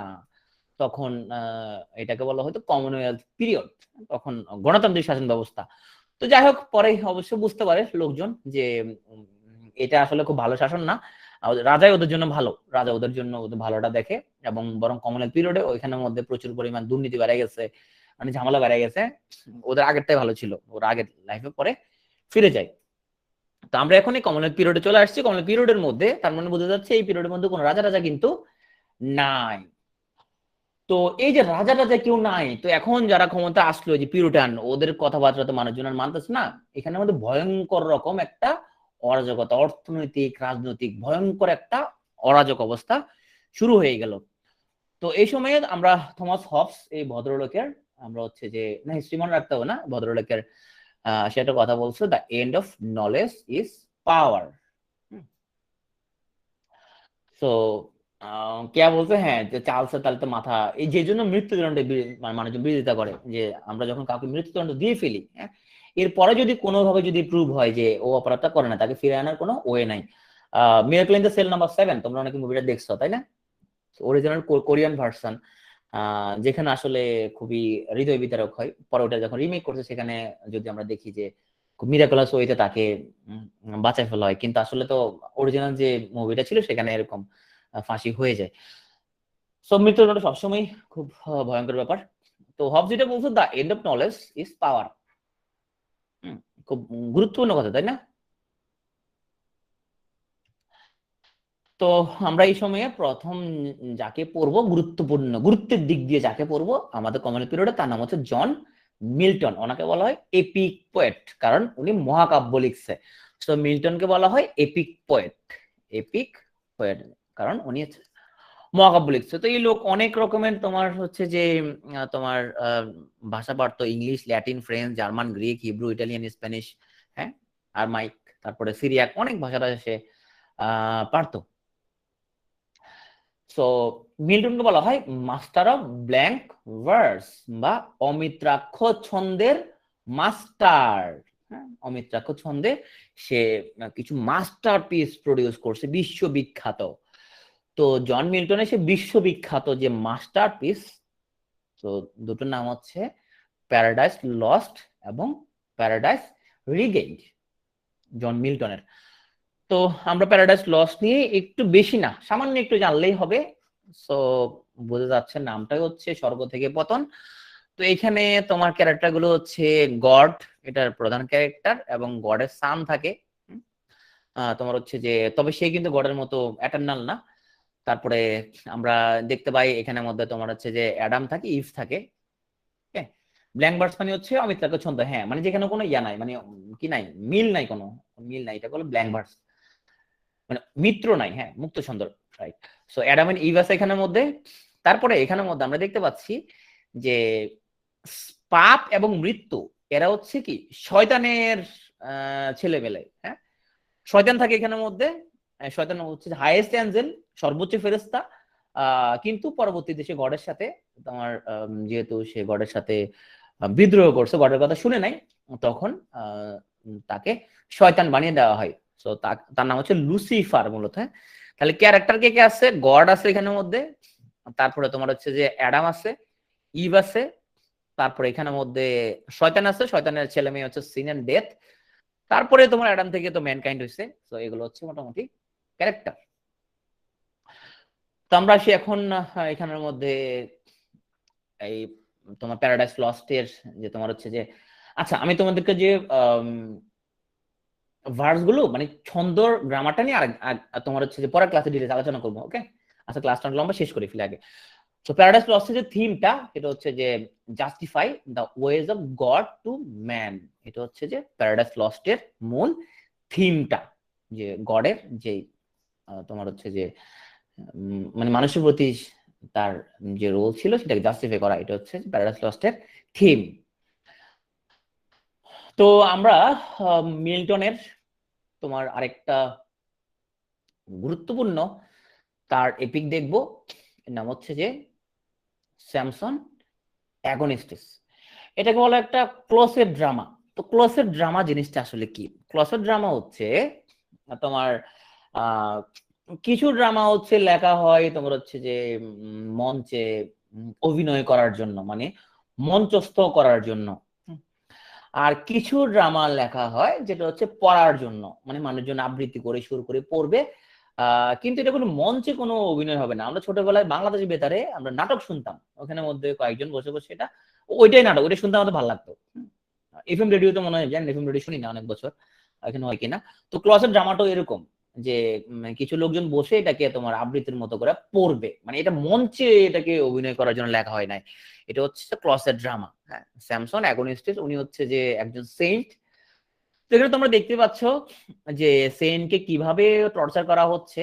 হ্যাঁ, তো এখানের মধ্যে স্যামসন অ্যাগনিস্টিস উনি উনি নিজে যখন ওনার যৌবনে অত্যন্ত শক্তিশালী ছিল, হ্যাঁ, তো ওনাকে এই যে তোমার ওনার উপরে যারা খুব ক্ষুব্ধ হয়ে গেছে, তো তাকে নিয়ে কি করে যে ফিলিস্তিনে, মানে ওরা ওখানের মধ্যে, সে কিন্তু তোমার বীর ছিল, মানে তার যৌবনে সে যথেষ্ট রকমের বীর ছিল। তো ফিলিস্তিনে তাকে যেটা করা হয়, তাকে এভাবে তার প্রতিপক্ষ তাকে এভাবে ধরে নিয়ে আসা হয়। হ্যাঁ, সে কিন্তু অন্ধ হয়ে গেছিল। হ্যাঁ, ওকে ধরে নিয়ে আসা হয়। তো ধরে নিয়ে এসে ওখানের মধ্যে যেটা করে, ওকে এখানের মধ্যে আনন্দ দানের জন্য এখানে, মানে ওরা খুব মানে মজা করতেছে ওর সাথে। কিন্তু মিন টাইম সৃষ্টিকর্তা ওকে আবার ওর যেই তার যে আগের যে বীরত্ব, তার যে শক্তি, সেই শক্তিটা ফিরাই দেয়। তো শক্তি ফিরাই দেওয়ার পরে যেটা হয় তোমার, স্যামসন অ্যাগনিস্টিস সে এখানে যে টেম্পলের পিলার ধরে দেয় একটা লাড়া। তো পিলার ধরে যখন লাড়া দেয় তখন কিন্তু তোমার টেম্পলটা ভেঙে পড়ে যায়, তখন স্যামসন অ্যাগনিস্টিসও মারা যায়। আবার ওখানে যারা ছিল তার শত্রু তারাও কিন্তু মারা যায়। তোমরা জানো যে 2000 কত সালে, 13 সালের দিকে তোমার হচ্ছে যে কিছু বিরোধী দলীয় কিছু ছেলে পিলে ওরা রানা প্লাজাকে লাড়া দিছিল, লাড়া দেওয়ার পর রানা প্লাজা তোমার ড্যামেজ হয়ে যাচ্ছে। আমরা জানি সেখানে অনেক মানুষজন মারা যায়, অনেক মানে অনেক প্রাণহানি হয়। হ্যাঁ, এরকম একটা ঘটনা ঘটছিল বাংলাদেশেও। তো এখন আসে আমরা তার যে, আচ্ছা এখানে একটা জিনিস সেটা হচ্ছে যে তোমার প্যারাডাইস রিগেইনড এটা এবং স্যামসন অ্যাগনিস্ট এটা কিন্তু একটা বইতে পাবলিশ করা হয়েছে। হ্যাঁ, সো এটা একটা তোমার হচ্ছে যে এপিক, এবং স্যামসন অ্যাগনিস্ট যেটা একটা ক্লসের ড্রামা, দুইটা মিলে একটা বই আকারে পাবলিশ হয়েছে। ঠিক আছে, এটা খুব মনে রাখতে পারো এটা। তো কোথায় যে কাজে লাগে আমরা জানি না। হ্যাঁ, এইভাবে প্রশ্ন আসতে পারে যে প্যারাডাইস রিগেইন্ডের সাথে তোমার একসাথে পাবলিশ হয়েছে জিনিসের কোন বইটা। তো এটা হলো স্যামসন অ্যাগনিস্টিস। হ্যাঁ, একসাথেই। খাতা কেনার টাকা ছিল না বলছে জাহিদ। না, একসাথে রিলিজ দিলে তখন তো আসলে তোমার ধরো আনিসুলহক ওনার তো বই অনেক দামি, তাই না? তো এখন আনিসুলহকের বইয়ের জন্য তুমি তো লোন নিতে হবে। তখনকার মানুষ তো তোমার বই কেনার জন্য তো তোমার এত তোমার টাকা পয়সা ছিল না। তখন দেখা যেত ওরা তোমার এক বইয়ের মধ্যে দুইটা ছাপা দিলে তো ভালো, তাই না? আনিসুলহকের বই তো অনেক দামি, লোকজন কিনতে পারে না। তো এখন আসলে আমরা তার একটা শোকগাথা, হ্যাঁ শোকগাথাতে চলে যাই। তো ফেমাস এলিজি, এর নাম হচ্ছে যে লার্সিডাস। এটা একটা ফেমাস একটা এলিজি, একটা শোক গাথামূলক কবিতা। তো মিল্টন যেটা বলছে যে the childhood shows the man as morning shows the day. আমরা অনেক বাচ্চাকে দেখে বলে অনেক কিছু হবে, সে একটা কিছু বড় কিছু হবে না। তো আমাদের বাচ্চা অবস্থায় আমরা অনেক সময় আমরা হচ্ছে যে তোমার বুঝতে পারি। হ্যাঁ, সো আমরা আসি যে তোমার হচ্ছে যে প্যারাডাইস লস্টের আমরা এখানের মধ্যে কিছু ডায়লগ নিয়ে কথা বলবো। তো এখন তোমরা একটা জিনিস দেখো যে শয়তান এই ক্যারেক্টারটাকে যদি আমরা কেউ এখানে পছন্দ করি না, তো শয়তানের একটা ডায়লগ সে এখানের মধ্যে বলছে প্যারাডাইস লস্টের মধ্যে, better to reign in hell than serve in heaven. সে বলছে যে মানে নর স্বর্গে দাসত্ব করাচ্ছে নরকে রাজত্ব করা কিন্তু অনেক ভালো, মানে এটা খুবই একটা রিবেলিয়াস, একটা ভয়ঙ্কর রকম একটা বিদ্রোহাত্মক একটা লাইন যেটাকে বলা হয় আর কি। তো পরীক্ষা বিভিন্ন ভাবে আসতে পারে যে তোমার better to reign in the health and serve in heaven, এটা কোত্থেকে নেওয়া হয়েছে, এভাবে আসতে পারে। আবার আসতে পারে এটা কে লিখছে, তো জন মিল্টন লিখছে। মানে একটা জিনিস বিভিন্ন রকম ভাবে প্রশ্ন আসতে পারে, অথবা আসতে পারে যে তোমার better to reign in the health and serve in heaven এই কথাটা কে বলছে, হ্যাঁ। এইভাবেও তোমার হচ্ছে যে প্রশ্ন আসতে পারে, একটা জিনিস বিভিন্ন ভাবে প্রশ্ন আসতে পারে। যতগুলো ওইতে আসতে পারে তুমি সবগুলো ওই তোমাকে দেখতে হবে। তো আমরা দেখি যে জন মিল্টন সে শেষ দিকে যায়, তোমার শেষ জীবনে সে অন্ধ হয়ে যায়, স্যামসন অ্যাগনিস্টিস যেরকম শেষে অন্ধ হয়ে যায়, তো তোমার মিল্টনে কিন্তু শেষে অন্ধ হয়ে যায়। তো অন্ধ হয়ে গিয়ে সে তোমার হচ্ছে যে সৃষ্টিকর্তার কাছে বলে যে ইয়া আল্লাহ পাক, আপনি হচ্ছে যে আমাকে এইভাবে আমার চোখের আলো কেড়ে নিলেন, হ্যাঁ কেন, আমি এখন আহ এই পৃথিবীটা, হ্যাঁ এত সুন্দর, এটা কেমনে কেমনে দেখবো আমি। তো এটা হচ্ছে অন হিজ ব্লাইন্ডনেস, এটা হচ্ছে মিল্টনের লেখা, অন্ধ অবস্থায় লিখছে এটা। মিল্টনের আরেকটা বিখ্যাত পোয়েম, এটা হচ্ছে ও নাইটিঙ্গেল, ভরত পক্ষীর গান নামেও অনেক সময়, না ওর টু নাইটিঙ্গেল এটা না, আচ্ছা এখানে কিন্তু মনে রাখতে হবে যে ও নাইটিঙ্গেল হচ্ছে তোমার মিল্টন। তো ওর টু নাইটিঙ্গেল এটা আরেকজনের আমরা পাবো, সামনে এটা পড়বো আমরা, হ্যাঁ সামনে লেকচার আসবো, তো এটা দুটার মধ্যে আবার জ্ঞান লাগলে হবে না। ও নাইটিঙ্গেল হচ্ছে মিল্টন, আর ও টু নাইটিঙ্গেল হচ্ছে সেটা আরেকজন, সেটা আমরা আসবো সামনে ক্লাসে, রোমান্টিকদের মধ্যে সেখানে আসবো। তো এরকম যেগুলো গ্যাঞ্জাম লাগতে পারে সেগুলো একটু আমাদেরকে আলাদা করে মনে রাখা লাগবে। তো যাই হোক, আমরা এখন তোমার জন ডানকে আমরা কিন্তু এখনো ভুলি নাই। তো জন ডান সে চলে গেল, তার ভাবশিষ্যদের রেখে গেছে, তার ভাবশিষ্য তোমার যে হচ্ছে তার নাম হচ্ছে এন্ড্রু মার্ভেল, আমরা বলি মার্ভেলাস, হ্যাঁ মার্ভেলাস মানে কি, মানে খুবই কি মনোমুগ্ধকর। তো এই জন ডান ওনার যে শিষ্য, ভাবশিষ্য আর কি, তার ভাবশিষ্য হচ্ছে অ্যান্ড্রু মার্ভেল। নাম শুনে বোঝা যাচ্ছে লোকটা যথেষ্ট মার্ভেলাস জিনিসপত্র লিখবে না, নাম শুনেই তো আমরা বুঝতে পারতেছি মানে অত্যন্ত মানে প্রলয়ঙ্করী প্রেমের জিনিসপত্র। তো জন ডান যদি প্রেমের জিনিসপত্র লিখছে, তাহলে ওর মানে শিষ্য সে নিশ্চয় তোমার কি, সে তো অন্য কিছু লিখবে না, সে প্রেমের জিনিসপত্র লিখবে, কি বলো না? ওরা তো যেহেতু গুরু শিষ্য একই রকম জিনিসপত্র লিখবে।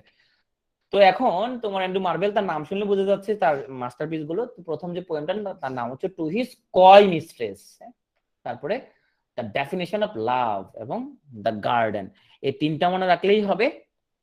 সো টু হিজ কয় মিস্ট্রেস এর মধ্যে এটা একটু তোমার হচ্ছে যে একটু 18+ টাইপের, এখানে সে যেটা বলছে যে মানে তাদের খুব বেশি তার মিস্ট্রেস সে খুবই লজ্জা পাচ্ছে আর কি। তখন সে তার প্রেমিকের বলছে তুমি তো এটা লজ্জা পাচ্ছ কেন, আমাদের তো আসলে খুব বেশি টাইম নাই, এখন আমরা যদি মিলনের জন্য যথেষ্ট সময় থাকতো তাহলে আমরা হচ্ছে যে আরো আহ সেটা তুমি একটু মানে লাজুক কয় না হইলেও হইতো, কিন্তু এখন তুমি যে এরকম লাজুক এরকম হলে আমরা ভালোবাসাটা কেমনে উপভোগ করব। তার এই জন্য সে তোমার তার কয় মিস্ট্রেসকে তোমার আহ্বান জানাইছে তারা যাতে এখন একটু ভালোবাসাবাসি করবে, টাইম তো ওদের খুবই লিমিটেড, মানে একটু 18+ টাইপের আর কি, হ্যাঁ ভালো এর না কবিতাটা। তো মানে সেইটা বুঝাতে চাইছে যে আমরা এখন ভালোবাসার টাইম, আমাদের এখন তোমার এত লজ্জা লজ্জা পাইলে তো হবে না, তাই না? আমরা জীবনটা প্রচন্ড রকমের ক্ষণস্থায়ী। তো যাই হোক, আমরা ও ওনার সাথে একমত, কিন্তু মার্বেল যে কথাটা বলছে যে যৌবন শেষ হয়ে যাবে, আমরা ওনার সাথে কিন্তু একমত না, আমি একমত না অন্তত, কারণ আমরা জানি যে ভালোবাসার কোনো কি নাই, কোনো বয়স নাই। তোমার আমার সাথে একমত? মানে মার্বেল যেটা বলছে যে আমরা বুড়োটার হয়ে যাবো তাড়াতাড়ি, এরকম জীবন তো ক্ষণস্থায়ী, সৌন্দর্য শেষ, তা আসলে কি আমরা ওনার সাথে একমত না? আমরা জানি ভালোবাসার কোনো এরকম বয়স নাই, হ্যাঁ রিয়েল কোনো এজ নাই।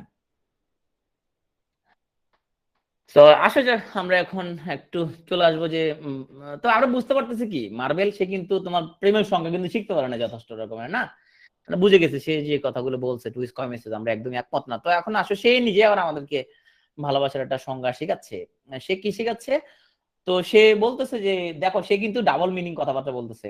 প্রথমে কি বলছে, প্রথমে ও বলতেছে যে আমাদের তো এখন খুব টাইম নাই, এখন আমরা যা করার তাড়াতাড়ি করতে হবে।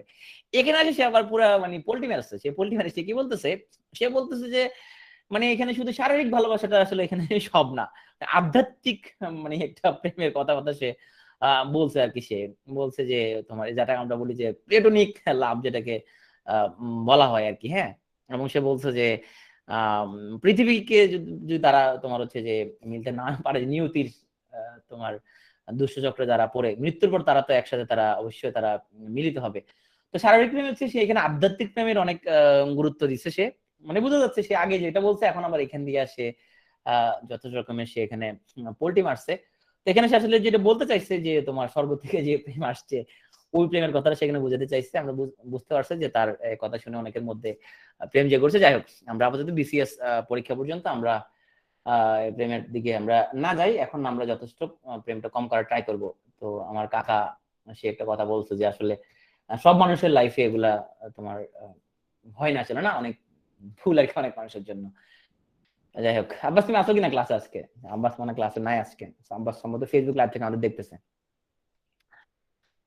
তো আমরা এখন একটু নিউ ক্লাসিক্যাল পিরিয়ডে চলে আসি। 1660 আমরা কমনওয়েলথ যুগ শেষ করে ফেললাম। এখন আমরা 1660 থেকে আমরা 1798-তে চলে আসবো। হ্যাঁ, এটা বলে নিউ ক্লাসিক্যাল। তো নিউ ক্লাসিক্যাল জিনিসটা আবার কি? তো নিউ ক্লাসিক্যাল জানার আগে আমরা জানতে হবে ক্লাসিক্যাল জিনিসটা কি। হ্যাঁ, ক্লাসিক্যাল জিনিসটা জানতে হবে। তো আমরা তোমার হচ্ছে এই পিরিয়ডের মধ্যে তোমার দেখো যে 1660 থেকে যে 1700 এই যে টাইমটা, এটাকে বলা হয় রিস্টোরেশন পিরিয়ড। কেন? কারণ ওই যে ওরা যে রাজাকে যে মাথা কাটতে ফেলাইছিল, পরে ওরা আবার রাজাকে ক্ষমতা বসাইছিল। হ্যাঁ, আবার পুরিটান তো কয় ধর্মিয়া তোমরা কি ফালতু মিয়া, এগুলো কি কইছো তোমরা, গণতন্ত্রের মতো আনবা, ফালতুগিরি কথা টাইম পাও না এগুলা। তো তখন আবার আবার এখানে রাজতন্ত্র ফিরে আসে 1660 থেকে 1700, এটা বলে রিস্টোরেশন পিরিয়ড। তো আমরা এখন দেখবো যে নিউ ক্লাসিক্যাল পিরিয়ডের আসলে এখানে মূল ভাববাচ্ছটা কি জিনিস।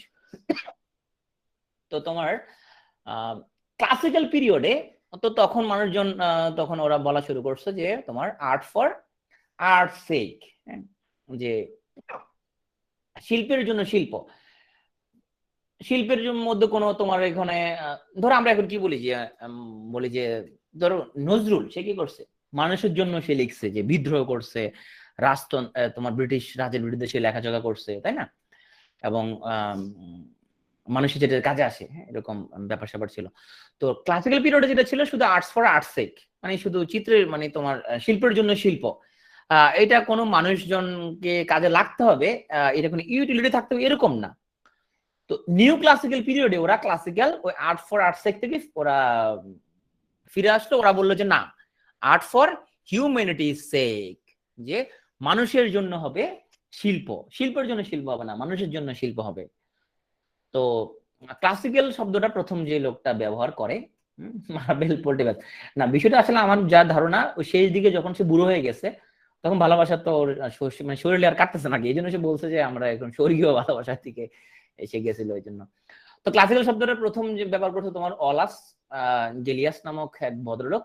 তো সে দুটো ভিন্ন জাতের শিল্প উল্লেখ করে, একটা হচ্ছে স্ক্রিপ্টর ক্লাসিকাস মানে শিক্ষিত সমাজের সাহিত্য, একটা স্ক্রিপ্টর প্রোলেটারিয়াস মানে ফন্নি লোকের সাহিত্য, যারা খুব ফন্নি এবং যারা খুব তোমার সাধারণ আমজনতা আমাদের মতো তাদের সাহিত্য। হ্যাঁ, আর একটা হলো যারা খুব শিক্ষিত ক্লাসিক্যাল লোকজন তাদের সাহিত্য। বুঝতে পারছি লোকটা যথেষ্ট রকমের বর্ণবাদী, মানে সে বলতে চাইছে যে ওই যে ক্লাসিক যেটা খুব আর্ট ফর আর্ট সেক, হ্যাঁ এখানে খুব শিল্পের জন্য শিল্প হবে, এগুলো হচ্ছে মহান সাহিত্য।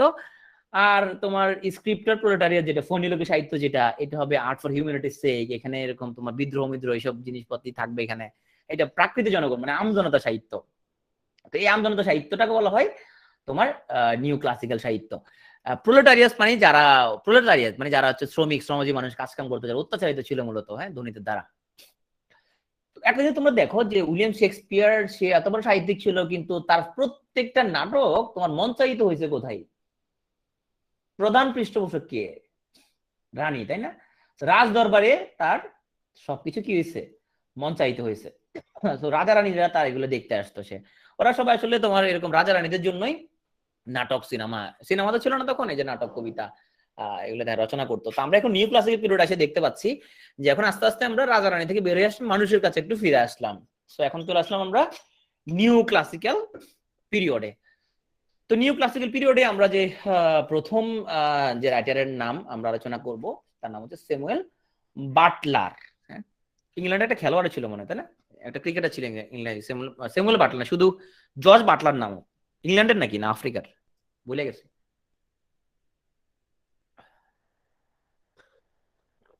ওকে, ইংল্যান্ডের। ওকে, তো বাটলার সাহেব, তো বাটলার সাহেব, তো আমরা আগে যেটা বলছিলাম যে 1620 থেকে পিউরিটানরা তারা ভাব ধরতেছে যে তোমার হচ্ছে যে এরকম পোপের ক্ষমতা তারা মানবে না, তারপরে তারা হচ্ছে রাজার এইসব ক্ষমতা মানে না, তারা গণতন্ত্র চায়। হ্যাঁ, তারপরে তারা খুব বিশুদ্ধবাদী, এইসব জিনিসপত্র প্রচার করতেছে তারা। তো স্যামুয়েল বাটলার উনি দেখলো যে এই পিউরিটান ওরাও কিন্তু তোমার হচ্ছে যে ভণ্ড আছে, ওরা যথেষ্ট রকমের ভণ্ড। তো এই পিউরিটানদের নিয়ে মানে সে দুই পক্ষকে যথেষ্ট অ্যাটাক করছে, সে পিউরিটানদেরও অ্যাটাক করছে, আবার তোমার হচ্ছে যে পিউরিটান এগেনস্টে যারা ছিল, হ্যাঁ তখন ইংল্যান্ডে গৃহযুদ্ধ চলতেছিল। তো সে বুঝাতে চাইলো এরা দুই পক্ষ যথেষ্ট গ্যাঞ্জামের, এরা দুই পক্ষ হচ্ছে যে তোমার, তো তখন পিউরিটানদের দুইটা শাখা ছিল, এক নাম হচ্ছে তোমার প্রেসবিটেরিয়ান, একটা স্বতন্ত্র, ওরা এরকম। তো ওখানের মধ্যে এই তোমার হচ্ছে যে এই কাব্যের মধ্যে যে দুজন প্রধান ক্যারেক্টার তোমার হচ্ছে যে সো তারা দুজন প্রচন্ড নীতিবাগীশ, মানে মুখে প্রচন্ড তারা নীতির কথাবার্তা বলে, নীতির পরাকাষ্ঠা দেখায় তারা, হ্যাঁ মানে প্রচন্ড তারা ভালো ভালো কথা বলে মানুষকে, তারা পিউরিটান তারা, হ্যাঁ তারা অনেক কিছু করে ফেলবে, হ্যান করেঙ্গা ত্যান করেঙ্গা। আহ এটা একটা স্যাটাইরিক্যাল পোয়েম অবশ্য। তো তারা এত নীতিবাগী কথাবার্তা বললেও তো ওরা তোমার হচ্ছে যে যখন ঘুমে থাকে তখন তাদের হিসাব থাকে না।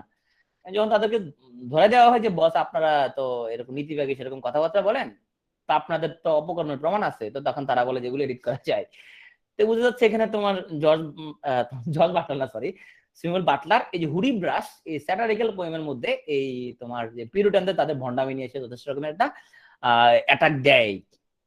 তো স্যামুয়েল বাটলার থেকে শুধু একটা জিনিস মনে রাখলে হবে, সেটা বাটলার হুডি ব্রাশ, মানে ব্রাশ করে ফেলছে আর কি একদম, মানে বাটলার সে দুই পক্ষে কি করে দিছে, একদম ব্রাশ করে দিছে, একদম হুডি ব্রাশ করে দিছে।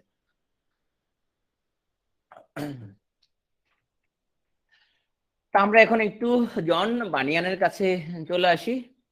সো এই বড় বড় গোপালা এই বস, ওনার নাম ছিল জন বানিয়ান। সো জন বানিয়ানের তোমার হচ্ছে যে ফেমাস বুক, তার নাম হচ্ছে পিলগ্রিমস প্রোগ্রেস।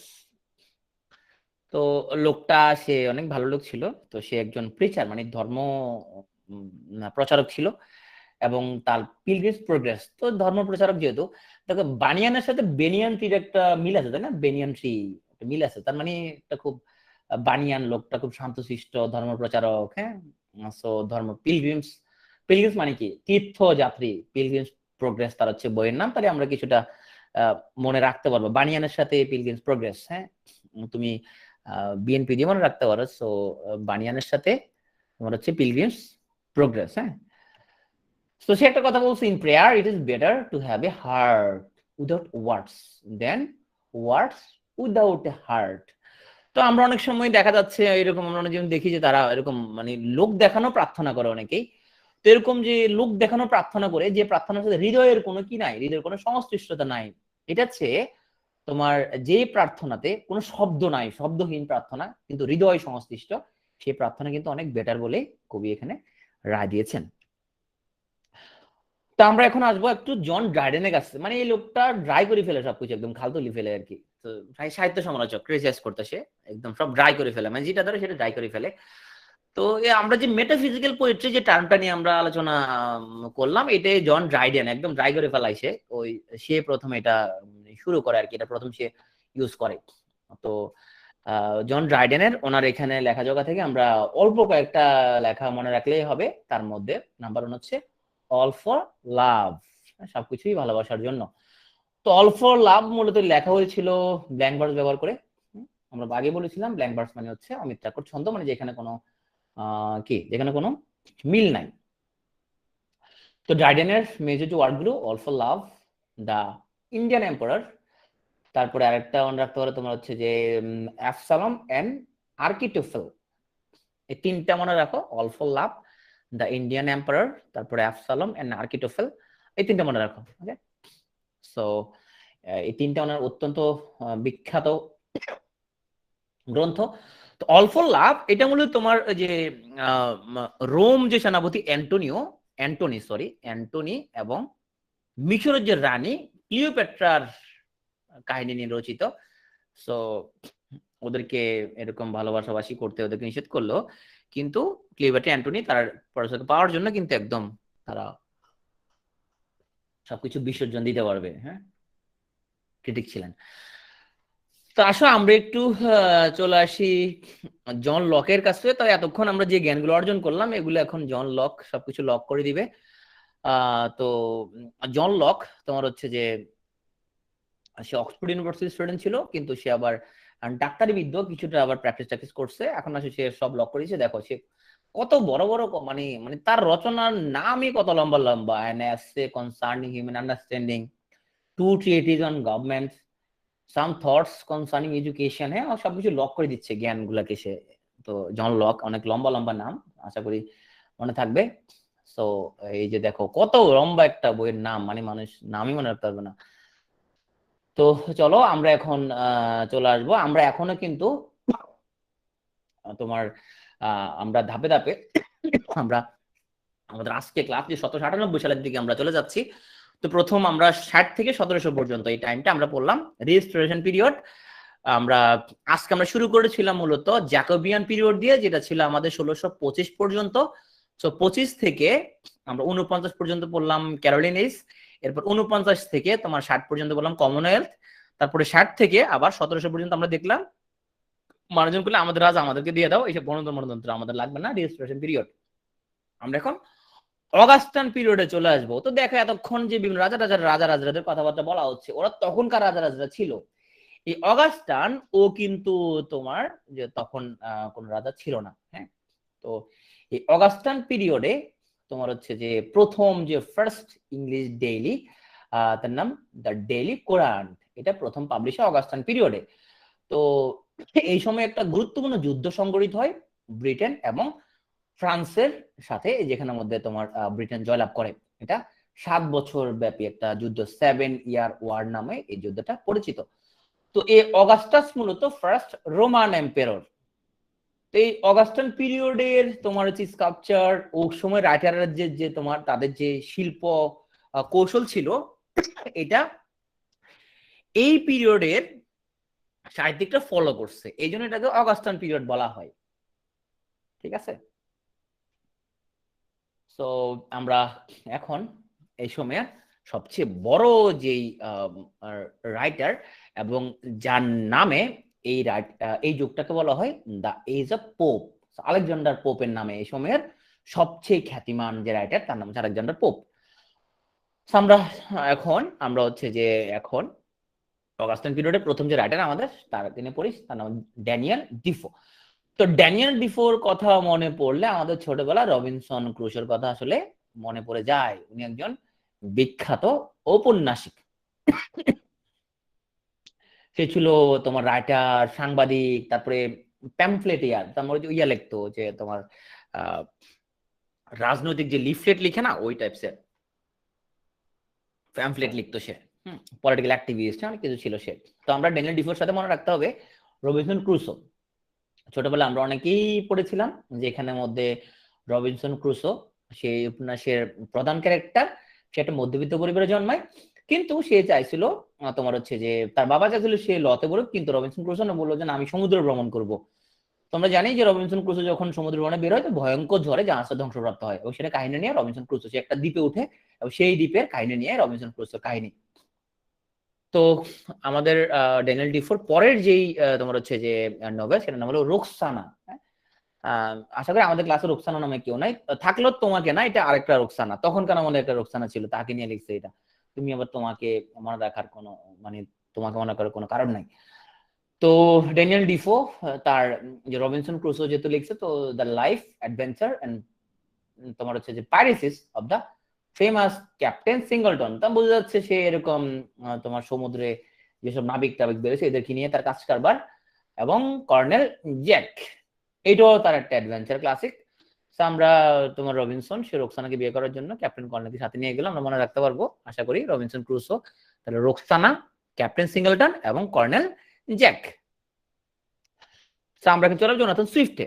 তো জোনাথন সুইফটকে মানে ওনাকে দেখলেই আমাদের একটা জিনিস মনে পড়ে, গালিভার্স ট্রাভেলস। আমরা অনেকেই এই বিখ্যাত স্যাটায়ার উপন্যাসটা কিন্তু আমরা পড়েছিলাম, মানে স্যাটায়ারের জন্য সম্রাট ছিল সে।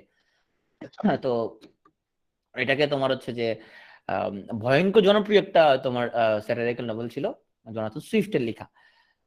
তো তাকে বলা হয় বিটারেস্ট স্যাটারিস্ট অফ 18th সেঞ্চুরি। সবচেয়ে বেশি সে মানে তার স্যাটারের মাধ্যমে সে এমন খোঁচা মারছে লোকজনকে। তো এটা হচ্ছে সে বিখ্যাত গালিভার্স ট্রাভেলস বইয়ের প্রচ্ছদ, যেখানে আমরা জানি গালিভার যখন সে লিলিপুটদের দেশে ভ্রমণে যখন যাই তখন দেখা গেল লিলিপুটটা কিন্তু খুব ছোট, তাই না? কিন্তু তোমার ওখানে আমরা একটা জিনিস দেখতে পাই যে তোমার হচ্ছে যে গালিবার তাদেরকে অনেক হেল্প করে, কিন্তু তারা কিন্তু গালিবার সাথে যথেষ্ট রকমের তারা অকৃতজ্ঞতার পরিচয় দেয়। পরে সে ব্রবডিং নাক আরেকটা দ্বীপে যায় যেখানে মধ্যে সব মানুষ তার চেয়ে অনেক বড় বড়। সো আমরা তার পরের যেই তোমার হচ্ছে যে স্যাটার সেটা হলো আর টেইল অফ এ টাব। এরপরেরটা হচ্ছে a modest proposal and other pros.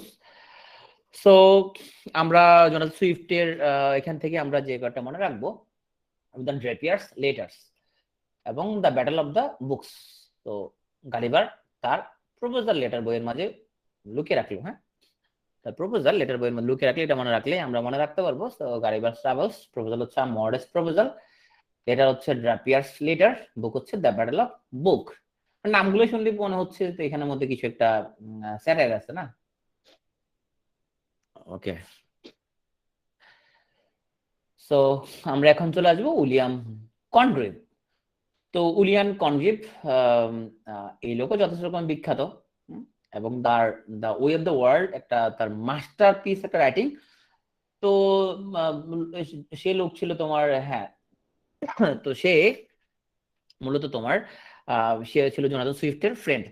তো জোনাথন সুইফটের ফ্রেন্ড যেহেতু ছিল, বোঝা যাচ্ছে যে তার লেখাজোখার মধ্যে যথেষ্ট রকমের তোমার স্যাটায়ার ম্যাটায়ার থাকবে এবং বাস্তবিক তাই।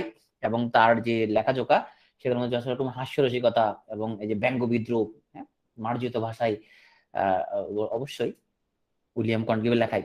তো তার বিখ্যাত আমরা যেই স্যাটায়ার নোবেল, সরি এটা হচ্ছে তার নাটক, এটা the way of the world, বিখ্যাত, এটাকে স্যাটায়ার। তো the way of the world এটাকে বলা হয় কমেডি অফ ম্যানার্স টাইপের, হ্যাঁ, এবং এটা কিন্তু একটা ওয়ার্ল্ড ক্লাসিক এবং এটা কিন্তু অন্যতম একটা মাস্টারপিস, যেখানের মধ্যে তোমার হচ্ছে যে খুব রসিকতা করা হলে কিন্তু যেখানের মধ্যে ভাষাটা খুবই মার্জিত। আমরা কিন্তু জোনাথন সুইফটের আমরা যখন তার গালিবার সার্ভিস পড়ি, ভাষাটা এত মার্জিত কিন্তু মনে হয় না এটা স্যাটায়ার করছে, মনে হয় যেন বাস্তব কোনো ঘটনা লেগেছে, তাই না? মানে অত্যন্ত মার্জিত ভাষায় অত্যন্ত বুদ্ধিদীপ্ত ওয়েতে তারা স্যাটায়ার গুলো করেছেন। উইলিয়াম কনগ্রিভ তার লেখাগুলো হচ্ছে the way of the world, love for love, the old bachelor.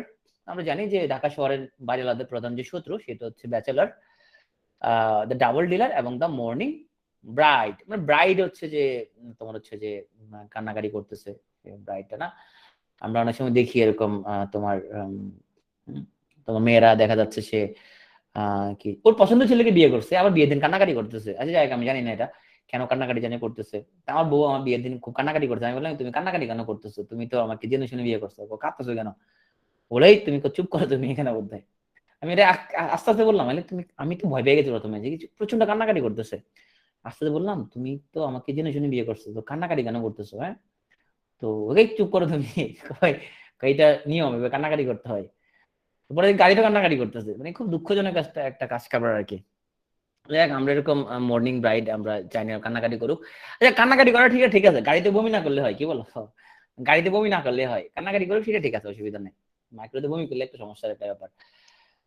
যাই হোক, আমরা হচ্ছে যে আমি যেহেতু ডক্টর জিজ্ঞেস করছিলাম তুমি কি গাড়িতে বমি টমি করো কিনা, তুমি বমি করলে জয় ট্রিপ একটা ওষুধ পাওয়া যায়, ওটা তোমাকে খাওয়ায়া উঠাবো। সে তার আবার দেখে চেতে গেল সে। তো আমরা চলে আসবো আরেকজনের পোপের কাছে, সেই দিকে চলে আসছে ক্লাসের। তো ওনাকে বলা হয় মক হেরিক পোয়েট। মক মানে আমরা বলি মকারি করে, হ্যাঁ, মকারি করে মানে কি কাউকে খুব একটা মানে কপি করে, হ্যাঁ, যে কাউকে আমরা যে বিদ্রুপ করার জন্য মক করে, যে মক হিরোইক পোয়েট। মানে আলেকজান্ডার পোপ সে যেটা করতো যে যে তোমার ইতিহাসে যে হিরোইক যে ক্যারেক্টার গুলো আছে, হিরোইক ক্যারেক্টার গুলোকে মক করে করে সে আবার এপিক লিখতো সে, এই জন্য ওকে বলা হয় মক হিরোইক পোয়েট। যেমন আমরা দেখছি না বিউলফ, হ্যাঁ, বিউলফ তো খুবই তোমার হিরো, বিউলফ মক করে সে একটা লিখছে, ওর কামি ছিল হিরোদেরকে মক করা, এই জন্য ওকে বলা হয় মক হিরোইক পোয়েট। তো ওর ইয়াতে তোমার হচ্ছে তার যে এপিক গুলাতে সে তোমার হিরোইক কুপ্লেট ইউজ করছে। হিরোইক কুপ্লেট জিনিসটা আছে, এটা বেশি বোঝা লাগবে না, একটু জাস্ট এখানে দেখো। হিরোইক কুপ্লেট হচ্ছে এখানে আমরা গতকালকে দেখেছিলাম আয়াম্বিক পেন্টামিটার কি জিনিস। আয়াম্বিক পেন্টামিটারের মধ্যে একটা লাইনের মধ্যে 5টা পদ থাকে, তাই না? প্রতি পদে 2টা করে সিলেবেল থাকে। গতকালকে আমরা পড়েছিলাম আয়াম্বিক পেন্টামিটারি, যে উইলিয়াম শেক্সপিয়ারের একটা তার লেখার বৈশিষ্ট্য। তো এইটা একটা আয়াম্বিক পেন্টামিটারি, কিন্তু এখানের মধ্যে শেষ দুই লাইন মিল আছে, তো ক্লেমের সাথে নেম। এটা আয়াম্বিক পেন্টামিটারি, কিন্তু এখানের মধ্যে মধ্যে তোমার মিল আছে, মানে অন্তমিল আছে। এটা হচ্ছে হিরোইক কুপলেট। তাহলে আয়াম্বিক পেন্টামিটার প্রবর্তক কে? William Shakespeare.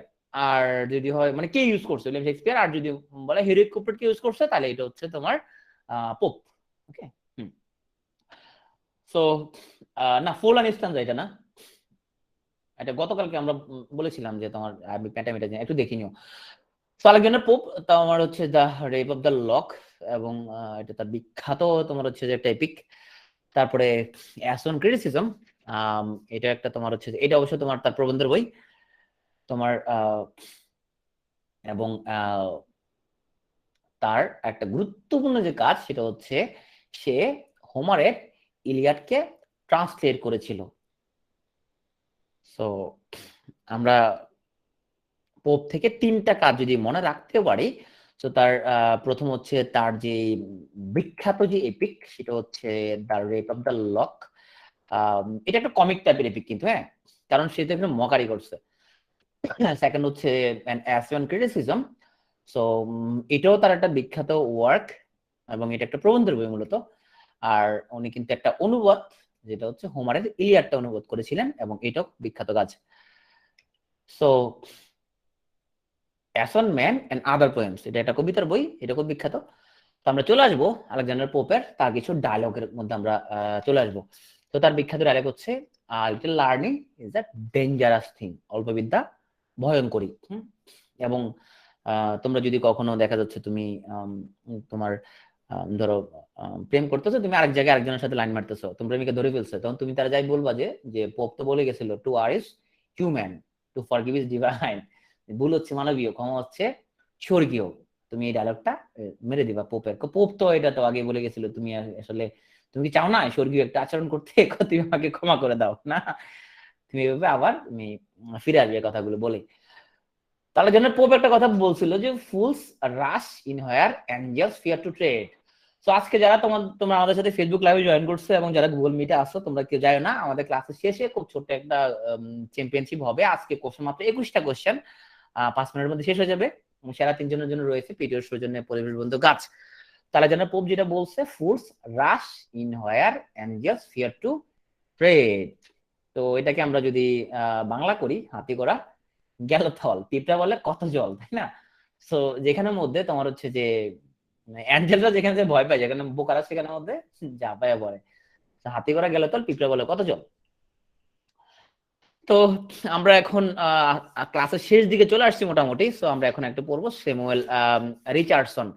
So Samuel Richardson লোকটাকে দেখলেই অত্যন্ত তোমার হচ্ছে যে অত্যন্ত জ্ঞানী জ্ঞানী মনে হয়। হ্যাঁ, মাথার মধ্যে অনেক চুল। তো যাই হোক, মাথার মধ্যে চুল থাকলো, চুল যেরকম তার আঠালো, এই চুলের সাথে দুজনের গ্যাঞ্জাম লাগতে পারে।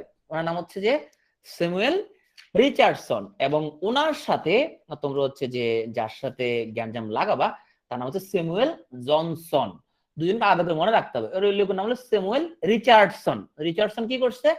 রিচার্ডসন সে হচ্ছে যে বই লিখছে সেটা হলো তোমার হচ্ছে যে পামেলা। হ্যাঁ, রিচার্ড আর লগে পি, আর পি মনে রাখবা, আর পি। হ্যাঁ, রিচার্ডসন পামেলা। তো পামেলায় কাহিনীটা হচ্ছে মূলত তোমার পামেলা ছিল বাড়ির তোমার হচ্ছে যে জি জি মানে হচ্ছে বুয়া, কিন্তু সে ছিল তোমার সৎ চরিত্র।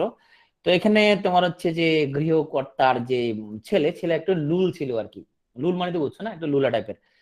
তো সে এখানে ওকে অবৈধ প্রপোজ দেয়। অবৈধ প্রপোজ দেওয়ার পরে তো পামেলা কিন্তু তোমার রাজি হয় না ওর লুলামিতে। তো যাই হোক, এখন তোমার বাড়িওয়ালার খুব তার উপরে প্রচন্ড রকমের খুশি হয় যে তুমি আমার ছেলে লোলামিতে রাজি হও নাই, তো তুমি আমার ছেলের জন্য যোগ্য স্ত্রী। এরপরে তাদেরকে তোমার হচ্ছে যে বিয়ে করায় দেয়। একদম তোমার টোনাটুনি বসেছে, সুখ শান্তিতে বসবাস করিতে লাগিল, ওরকম একটা কাহিনী। তো পামেলা এটা মানে এটাকে বলা হয় আটার নাম হলো ভার্চুরি ওয়ার্ডেড। তার মানে এই যে তার জি এই যে সে যে লুলামিতে রাজি হলো না, তো তাকে পুরস্কার পাইছে আর কি। সে 1740 সালে পাবলিশ হয়। এটাকে বলা হয় first modern novel in English literature, Pamela. যেখানে তোমার টোনাটুনি ওরা একত্রে সুখে শান্তিতে বসবাস করিতে লাগিল। সো আরেকটা উপন্যাস ক্ল্যারিসা। তো এইটাও কিন্তু তোমার হচ্ছে যে একই রকমের কাহিনী, তবে তো এই ক্ল্যারিসাও কিন্তু সচ্চরিত্রা। তোমার তো তাকে তাদের বাড়ি থেকে তার বাবা যেই পাত্রকে বিয়ে করতে বলে সেই পাত্রকে সে বিয়ে করতে চায় না, অসম্মতি। তো যাই হোক, সে যেটা করে তোমার হচ্ছে যে সে বলে যে না, আমি হচ্ছে যে বাড়ির কথা মতো বিয়ে করবো না। তো ওদের চাপের কাছে সে নতি স্বীকার না করে, সে তার যে লাভার, লাভলেস, তার নাম হচ্ছে লাভলেস, হ্যাঁ। তো লাভলেসের সাথে সে হচ্ছে তোমার পালায়ে যায় এখানের মধ্যে। তো লাভলেস পালা যাওয়ার পরে সে লাভলেস বলে যে তুমি আমাকে বিয়ে করো। লাভলেস এখান দিয়ে আবার কি করে, তোমার হচ্ছে যে তাকে বিয়ে না করে তোমার হচ্ছে যে বিয়ার প্রলোভন দেখে দর্শন করতে চায়। তো এখানে লাভলেস কিন্তু তোমার হচ্ছে লাভলেসের কথা ক্ল্যারিসা কিন্তু রাজি হয় না। ক্ল্যারিসা সে যখন দেখে লাভলেসও লুল আছে, যথেষ্ট রকম লুল, এবং সেও বিয়ে করতে যাচ্ছে না, বিয়ের প্রলোভন দেখে দর্শন করতে যাচ্ছে, তো তখন সে লাভলেসের কাছে কিন্তু আত্মসমর্পণ না করে সে নিজের তোমার হচ্ছে নিজের জীবনটা বিসর্জন দেয়। এটা হচ্ছে তোমার ক্ল্যারিসার কাহিনী। তো দুইটা মোটামুটি দুজন সচ্চরিত্রবান নারীর কাহিনী, ক্ল্যারিসা পামেলা আর স্যামুয়েল রিচার্ডসন। আর লোকটাকে দেখলে অনেক ভালো লোক মনে হয়, এই যে দেখো মাথার মধ্যে এরকম ইয়ালা। ওকে, তো আমরা চলে আসবো দ্য এজ অফ সেন্সিবিলিটি, এবং এই পার্টটা পড়ার মধ্য দিয়ে আমাদের হচ্ছে যে আজকে এই ক্লাসটা শেষ হবে। তো 1745 থেকে 85 বা 98, কেউ বলে 85, কেউ বলে 98। তো তোমার হচ্ছে যে আম, আর একটু একটু সামান্য আর একটু আছে। এই সেন্সিবিলিটি এটাকে বলা হয়, এজ অফ জনসন বলা হয়। না বলছিলাম তোমার হচ্ছে যে রিচার্ডসনের সাথে জনসনের একটা গ্যাঞ্জাম লাগবে তোমাদের। তো জনসনকে তুমি, এটা কিন্তু বেন জনসন না, এটা স্যামুয়েল জনসন, হ্যাঁ। তো আলেকজান্ডার পোপের মৃত্যুর পরে যখন লিরিক্যাল বালাদ প্রকাশিত হয়, তখন হচ্ছে যে এই যুগটা শেষ হয়। তো এই যুগে একটা গুরুত্বপূর্ণ ইভেন্ট হচ্ছে ফ্রেঞ্চ রিভলিউশন, হ্যাঁ, 1789 সালে ঘটনা। তো ভলতেয়ার এবং রুশোর মতো অত্যন্ত গুরুত্বপূর্ণ দুজন রাইটার এই সময়ের। সো ওর নাম হচ্ছে বেঞ্জামিন ফ্রাঙ্কলিন, উনি একজন দার্শনিক। তো এখানে আমরা দেখতে পাচ্ছি যে আহ যুক্তরাষ্ট্রের যে তোমার যে ডলার, সে ডলারের মধ্যে কিন্তু তোমার এই এই বেঞ্জামিন ফ্রাঙ্কলিনের ছবি ছাপানো। বোঝা যাচ্ছে লোকটা অত্যন্ত স্বাস্থ্য সচেতন, তাই না? মাস্ক পরে তোমার হচ্ছে যে এখানের মধ্যে সে ছবি দিয়েছে। তো বেঞ্জামিন ফ্রাঙ্কলিন সে একজন দার্শনিক, অত্যন্ত ভালো লোক। তো সে সব বলছে তোমরা যদি এরকম যদি আর্লিতে যদি ঘুম থেকে উঠো, তো তাহলে তোমরা হচ্ছে অনেক ওয়াইজ হতে পারবা, ওয়েল হতে পারবা। তার মানে সেই 6 এম ক্লাব সম্পর্কে আসলে বলে গেছিল অনেক আগেই। তোমরা যারা 6 এম ক্লাবে এখনো জয়েন করো নাই, তোমরা আশা করি এই ফেব্রুয়ারি মাসে 6 এম ক্লাবে জয়েন করে ফেলবা। 6 এম ক্লাবে জয়েন করলে তোমরা বেঞ্জামিন ফ্রাঙ্কলিনের তার কথা মতো তোমরা ওয়েলদি এবং ওয়াইজ সবকিছুই হয়ে যেতে পারবা, হ্যাঁ। এবং সে যে বলতো honesty is the best policy. আরেকটা কথা বলছে, admiration is the daughter of ignorance. তো বেশি তেলবাজি করা এটা হচ্ছে যে তোমার অজ্ঞতার ডটার। যাই হোক, আমরা একটু ফিল্ডিং মেরে আসি। ফিল্ডিং তোমার হচ্ছে যে উম, আমরা ছোটবেলায় দেখতাম যে তোমার হচ্ছে যে কোনো অপরিচিত নারীর সাথে কথাবার্তা বললে তখন আম্মা এসে বলে, "এই তোমরা ফিল্ডিং মারতেছো না এখানের মধ্যে, ফিল্ডিং টিল্ডিং এগুলো কম মারো।" তো এখন আমরা হেনরি ফিল্ডিং এর কাছে চলে আসবো। তো এই বস যেহেতু হেনরি ফিল্ডিং, তার নামই হেনরি ফিল্ডিং, এবং সে কিন্তু নোবেল নিয়ে অনেক তোমার হচ্ছে যে কাজকর্ম করছে। তাকে বলা হয় one of the founders of English Nobel. এখন তুমি বাই, এর আগে তো আরেকটি বস লিখে দিছে তোমার হচ্ছে যে রিচার্ডসন তার নোবেল লিখছে, হ্যাঁ, রিচার্ডসন নোবেল লিখলেও তোমার ফাউন্ডার বলা হয় হেনরি ফিল্ডিং কে। এবং তাকে বলে greatest noblest of the 18th century, মানে সবচেয়ে সে ইনফ্লুয়েন্সিয়াল হেনরি ফিল্ডিং। তো হেনরি ফিল্ডিং তার যে তোমার তাকে যাকে বলে ফাদার অফ ইংলিশ নোবেল, তো তোমার হচ্ছে যে তার যেই নোবেল নাম হচ্ছে ক্যাপ্টেন হারকিউলিস ভিনেগার। সো তোমার হচ্ছে যে এটা হচ্ছে তার পেন নেম, সরি, এটা তো হচ্ছে তার মানে আমরা যেটাকে বলি ছদ্মনাম, হ্যাঁ। তার ছদ্মনামটা হচ্ছে তার যে ক্যাপ্টেন হারকিউলিস ভিনেগার। এই ছদ্মনামে সে লেখাজোখা করতো, এবং তার যে বিখ্যাত সাহিত্যকর্মগুলো সেটা হচ্ছে যে টম জোন্স, তারপর হচ্ছে যে তোমার an Apology for the life of Mrs Shyamla Andrews, তারপর হচ্ছে জোসেফ অ্যান্ড্রুস। তো আমরা ওনার তিনটা জিনিস মনে রাখলেই হবে। একটা হচ্ছে যে প্রথম কথা হলো হেনরি ফিল্ডিং কে বলা হয় greatest novelist of the 18th century. তারপরে তাকে বলা ইংলিশ নোবেলের ফাউন্ডার, ইংলিশ নোবেলের ফাদার। তার পেন নেম ছিল ক্যাপ্টেন হারকিউলিস ভিনেগার। তারপরে তোমার হিস্ট্রি অফ টম জোন্স, এটা অবশ্যই একটা ডকুমেন্টারি। সো এটা হেনরি ফিল্ডিং এর তোমার তার মানে নোবেল অবলম্বনে তোমার নোবেলটার নাম হচ্ছে টম জোন্স, হ্যাঁ, an apology for the life of Mrs Shamela Andrews. এটা একটা নোবেল, আর একটা হলো জোসেফ অ্যান্ড্রুজ। সো এই তিনটা বিখ্যাত কাজকর্ম। আরেকটা আছে টপ সিক্রেট, টপ সিক্রেট। এগুলো সবগুলো হচ্ছে হেনরি ফিল্ডিং এর। আমরা এখন আসবো স্যামুয়েল জনসনের। তো তোমরা যারা হতাশ হয়ে গেছো ভাই এতগুলো কেন মনে রাখবো, দেখো স্যামুয়েল জনসন উনি কি মনোযোগ সহকারে পড়তেছে তোমরা এতটুকু পরেই কই ভাই কেমনে পড়বো, হ্যাঁ দেখো উনি বয়স্ক লোক কত মনোযোগ সহকারে বই পড়তেছে, না হলে স্যামুয়েল জনসন। তো বস কিন্তু এরকম তোমার পড়তে পড়তে বই পড়তে পড়তে বস তোমার হচ্ছে একটা ডিকশনারি লিখে ফেলাইছে সে। তো এটা হলো স্যামুয়েল জনসনের ডিকশনারি। উনি হচ্ছে যে প্রথম ইংরেজি ডিকশনারিটা কম্পাইল করছে 1755 সালে। তাহলে আমরা যার সাথে গ্যাঞ্জাম লাগাবো তার নাম হচ্ছে রিচার্ডসন। তো রিচার্ডসনের সাথে ওনারা আমরা কিন্তু একটা গ্যাঞ্জাম লাগাই দিব। রিচার্ডসন লিখছে মূলত পামেলা এবং ক্ল্যারিসা। জনসন হচ্ছে সে ডিকশনারি লিখছে, হ্যাঁ সে হচ্ছে যে এবং তো আসলে এখন জনসন শুধু ডিকশনারি লিখে ক্ষান্ত হয় নাই, আমাদেরকে পেন দেওয়ার জন্য সে আরো অনেকগুলো লেখাজোখা লিখছে। একটা হলো আ ভয়েস টু আবিসিনিয়া, মানে আরবের ভ্রমণ নিয়ে সেটা লিখছে আ ভয়েস টু আবিসিনিয়া। আচ্ছা এখানে যে লেখা আছে ফাদার জেরোমি লোবো, এটা দেখে ভাবার কোনো কারণ নাই, এটা ফাদার জেরোমি লিখছে, মানে হচ্ছে এই বইটা লিখছে কিন্তু তোমার স্যামুয়েল জনসন। এটা ফাদার জেরোমি লোবো এটার উপর একটা সমালোচনা লিখছে। সো এটা ভাবেও না উনি লিখছে, এই লোকে লেখা নাই, এটা স্যামুয়েল জনসনে লিখছে ভয়েস টু আবিসিনিয়া। তারপরে প্রথম ফুল ফ্লেজড বায়োগ্রাফি জীবনী, এটা হচ্ছে life of Samuel Johnson. Biography কি নিজে লেখে না অন্যরা লেখে বলো? বায়োগ্রাফি কি নিজে লেখে না অন্যরা লেখে দেয়? বায়োগ্রাফি অন্যরা লিখে, আর অটোবায়োগ্রাফি হচ্ছে নিজেরটা নিজেই লেখে। ওকে, তো বসওয়েল ওই ভদ্রলোকে মূলত জনসন ডিকশনারি লিখে ফেলছে, কত বড় একটা ডিকশনারি লিখে ফেলছে। তো ওনার নিয়ে তো একটা আসলে একটা তোমার আত্মজীবনী লিখতে হয় না, না তো এটা তো হয় না, কি বলো? তো উনি যে লেখাগুলো লিখছে সেটা হচ্ছে voyage to Abyssinia, London a poem, the vanity of human wishes. এখান থেকে সবগুলো মনে রাখার দরকার নাই, তুমি যেটা মনে রাখবা voyage to Abyssinia, London a poem. তারপর the tragedy of Irene, Irene আসেনি, সো ইরিনি আইরিন, আইরিন মানে আমাদের আইরিন না এখানের মধ্যে, এটা অন্য আইরিন, এটা ওদের দেশে আইরিন আর কি, তুমি মন খারাপ করার কিছু নাই।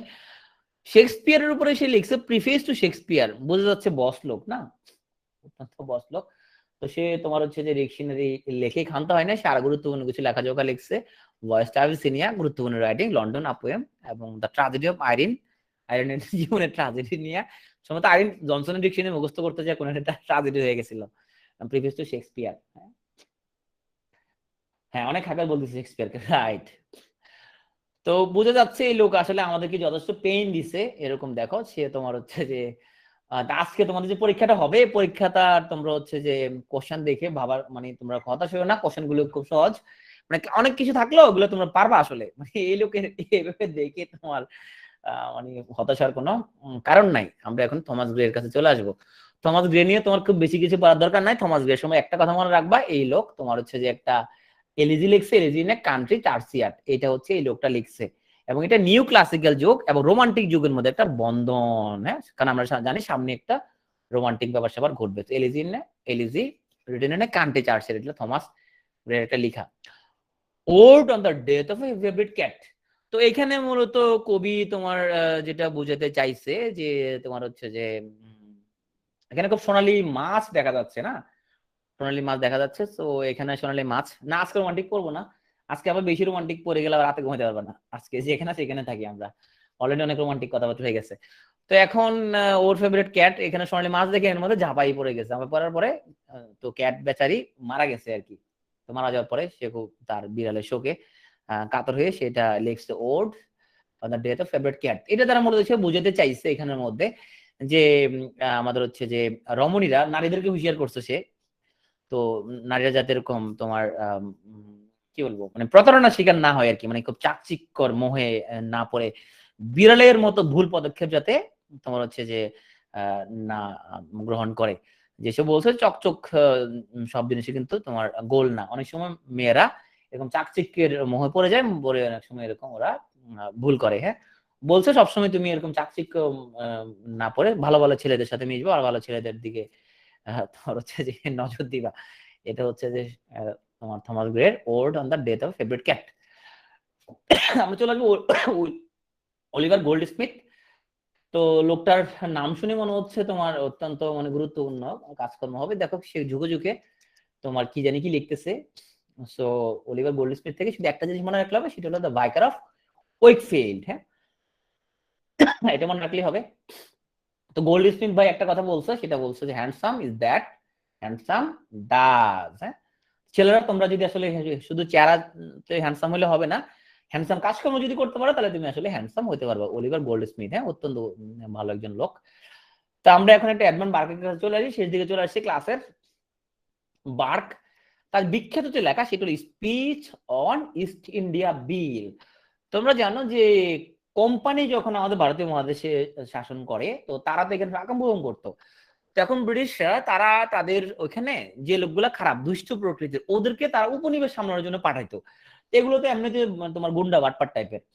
তো ইস্ট ইন্ডিয়া বিল যদি তোমরা যদি পড়ো তাহলে দেখতে পাবা যে আসলে তোমার এটা নিয়ে তোমার এগুলা তো জানতো না যে ইস্ট ইন্ডিয়া কোম্পানি এসে এখানে যে আকাম করতেছে, এগুলা তো ওই দিক থেকে ওরা জানতো না। তো যারা জানতে পারছো তখন ওরা তোমার খুব মনক্ষুণ্ণ হয়েছে আর কি।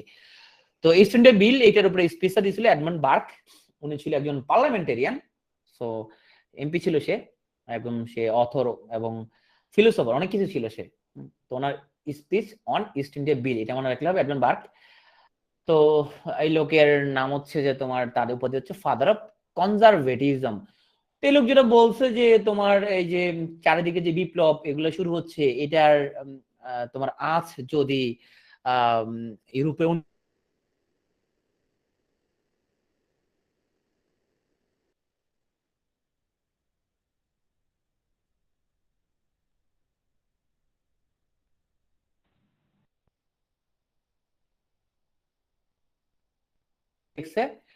Reflection on the revolution in France. So France রিভলিউশনের রিফ্লেকশন হিসেবে সে মূলত এটা লিখছে। সাউন্ড নাই, শোনা যাচ্ছে না ওটা নাকি? আচ্ছা আচ্ছা, সরি। কারণ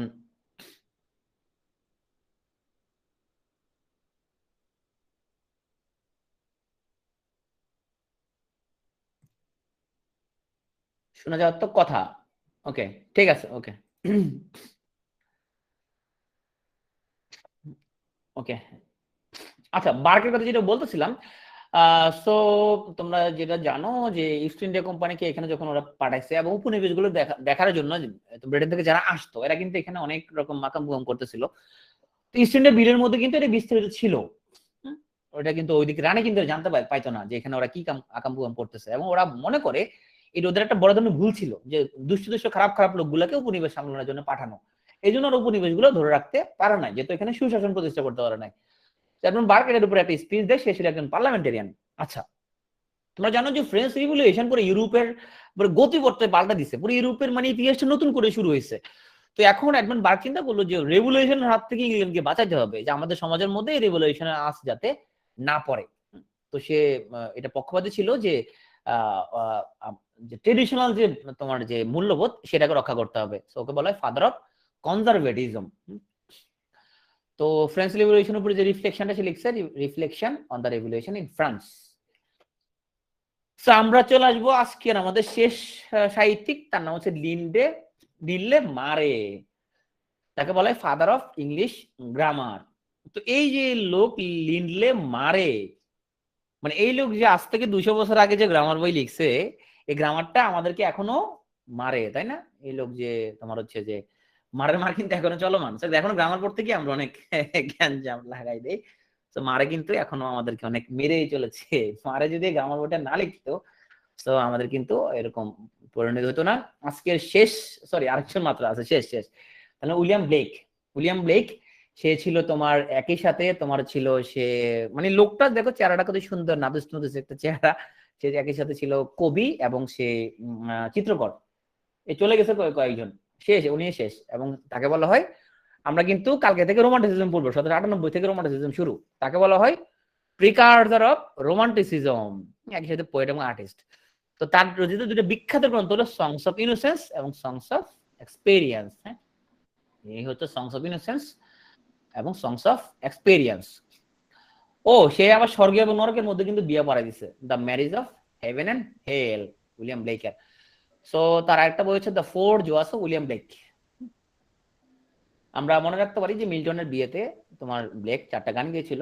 সো মিল্টন আ পোয়েম, এটাও ব্লেকের।